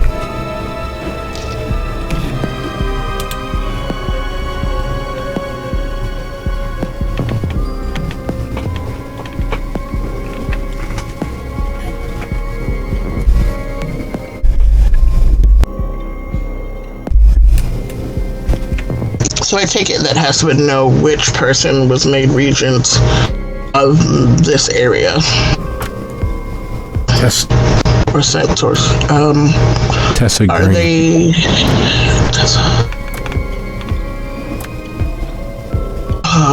Can't remember whether or not they were in good standings or not, or were they a Sylvia supporter?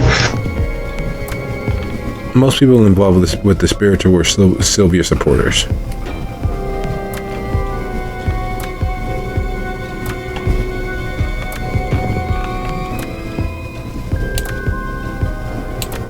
But chances are they might be a little more friendly than trying to get the wolf pack to help.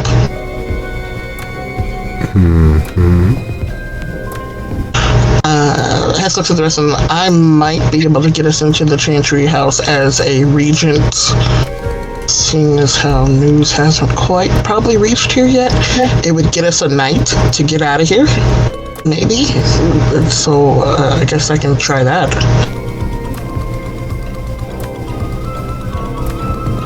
News reached Sophia's mom. What makes you think it hasn't reached the Chantry too? Because Sophia's mom is more actively looking for that sort of information. Normally, our information comes from DuSable, and I don't think DuSable would be as quick to disseminate that sort of information, especially since he had such a kinship for me, or hope that I would do well. So I don't think he'd be as quick to admit a mistake as he might see it, but so it's a chance.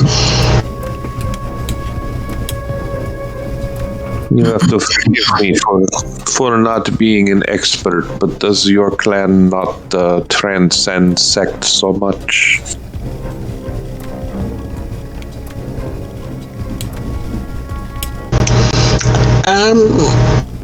It does, but at the same time, there were definitely cliques and lines drawn, I guess. And the problem with that is one of the people that fell under the axe, I guess, in our happenings was well liked by most of those specific people. So there is that chance. But other than that, like I said, the fact that I was regent level before all this happened might gain me some help, at least until they figure out what the fuck happened. But then we should be gone by then, hopefully.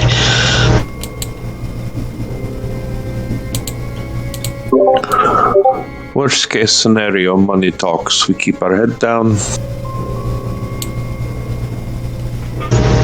Facts. And I'm sure they'd love to have access to information they might not have, or knowledge they might not have otherwise access to, so that also helps. And then Hess, how would she reach out? Because they don't typically use phones, the other ones don't, right? No. Especially with being Cam. I guess they could just try to get to the Chantry House and like, hey, cousin, what's up?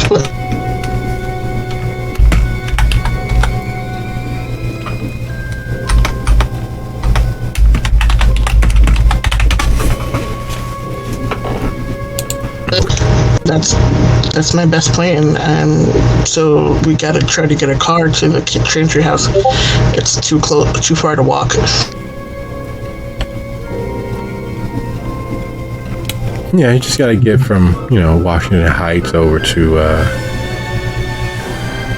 not far from Brewers Hill. So yeah, you'll be fine. You'll be fine. What's the worst that can happen?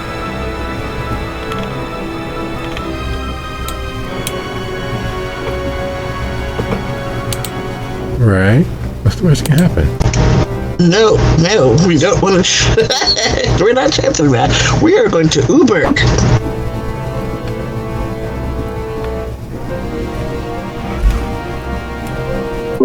Uber is a thing we could do. Well, here's the funny thing.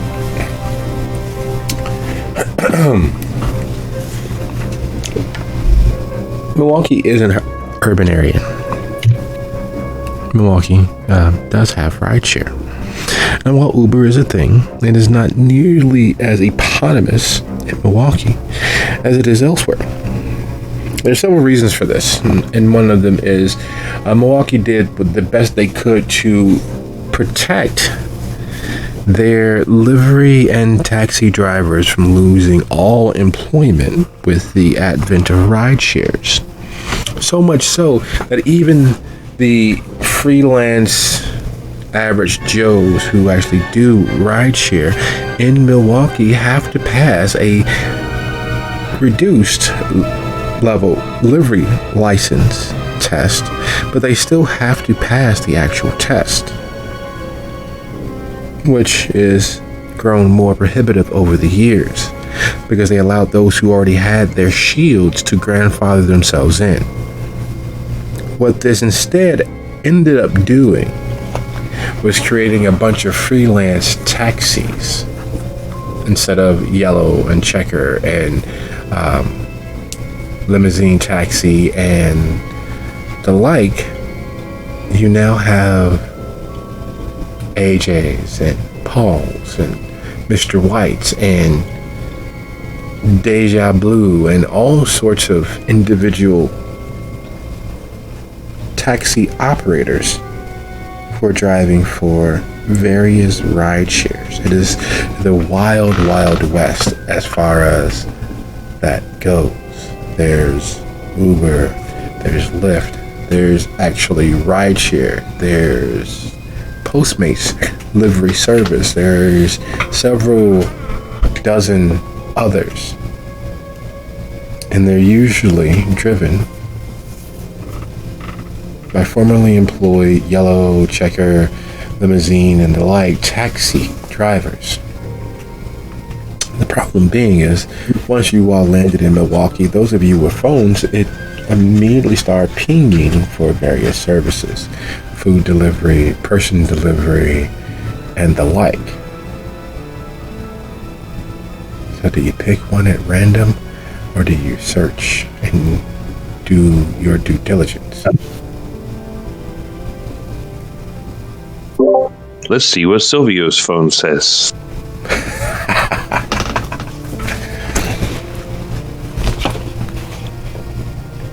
Silvio's phone is a treasure trove that just keeps right on giving because none of those options come up. None of the many pings and advertisements. What does, in fact, come up?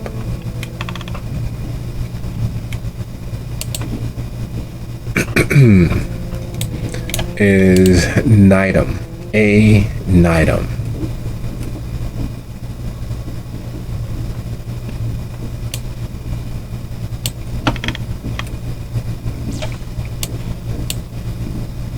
Well, let's make a phone call.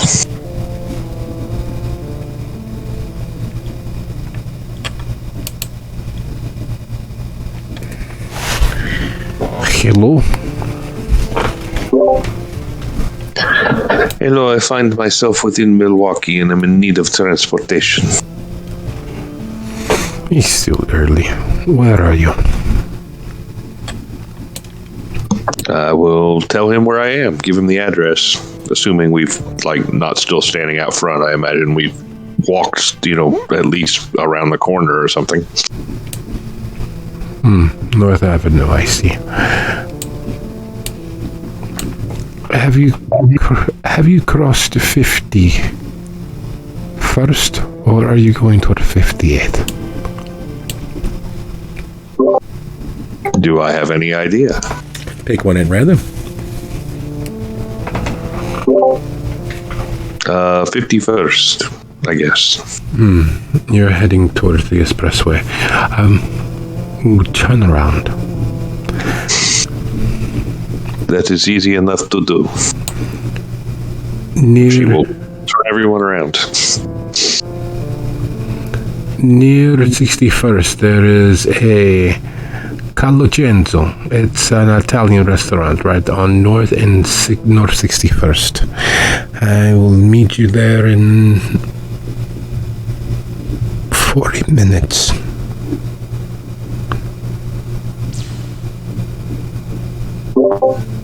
That sounds amenable. We will see you then.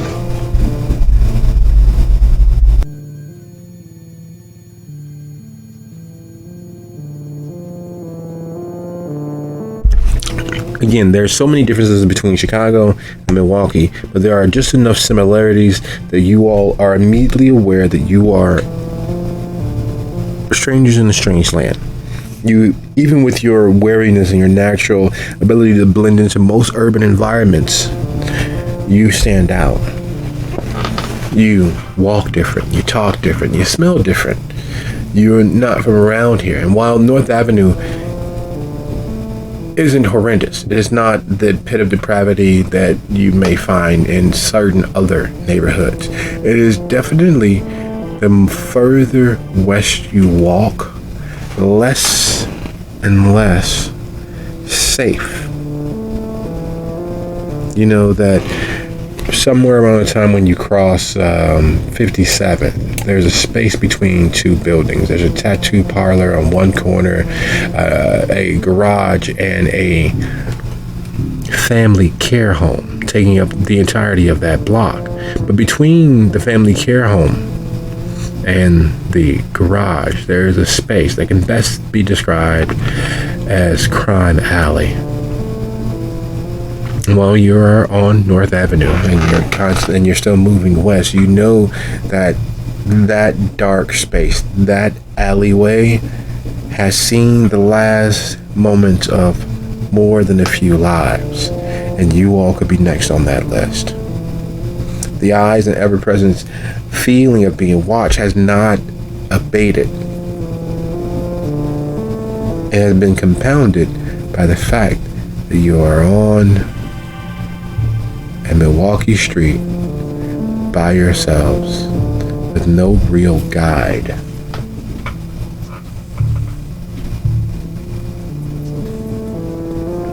Now for Lucio, Miriam, and Hestia,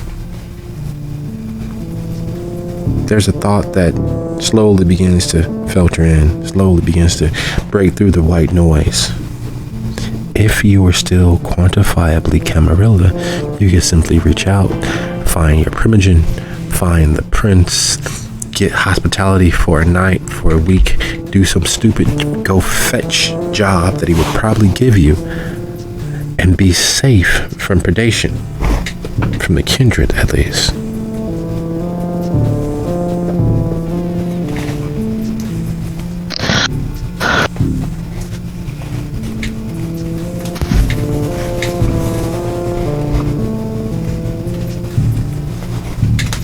But those thoughts die on the vine, because you're no longer officially Camarilla. You are shadows of the Hakato. You are, well, players in their game now. And playing in their game has left you on the side of the road, walking west in the darkest of Milwaukee's nights. Cafe Calacenzo isn't far enough away to be untenable, but is not close enough away to be instantaneous safety and sanctuary. and you have 4 kindred by themselves, outnumbered, outgunned, and outmanned. In other words, it's just another night for you all. And with that thought in mind, I'd love to thank you all for a lovely session, and I will see you guys next week. Good night, everybody. Good night, everyone. Night. Good night. Good night. So do we consider that going well or going bad?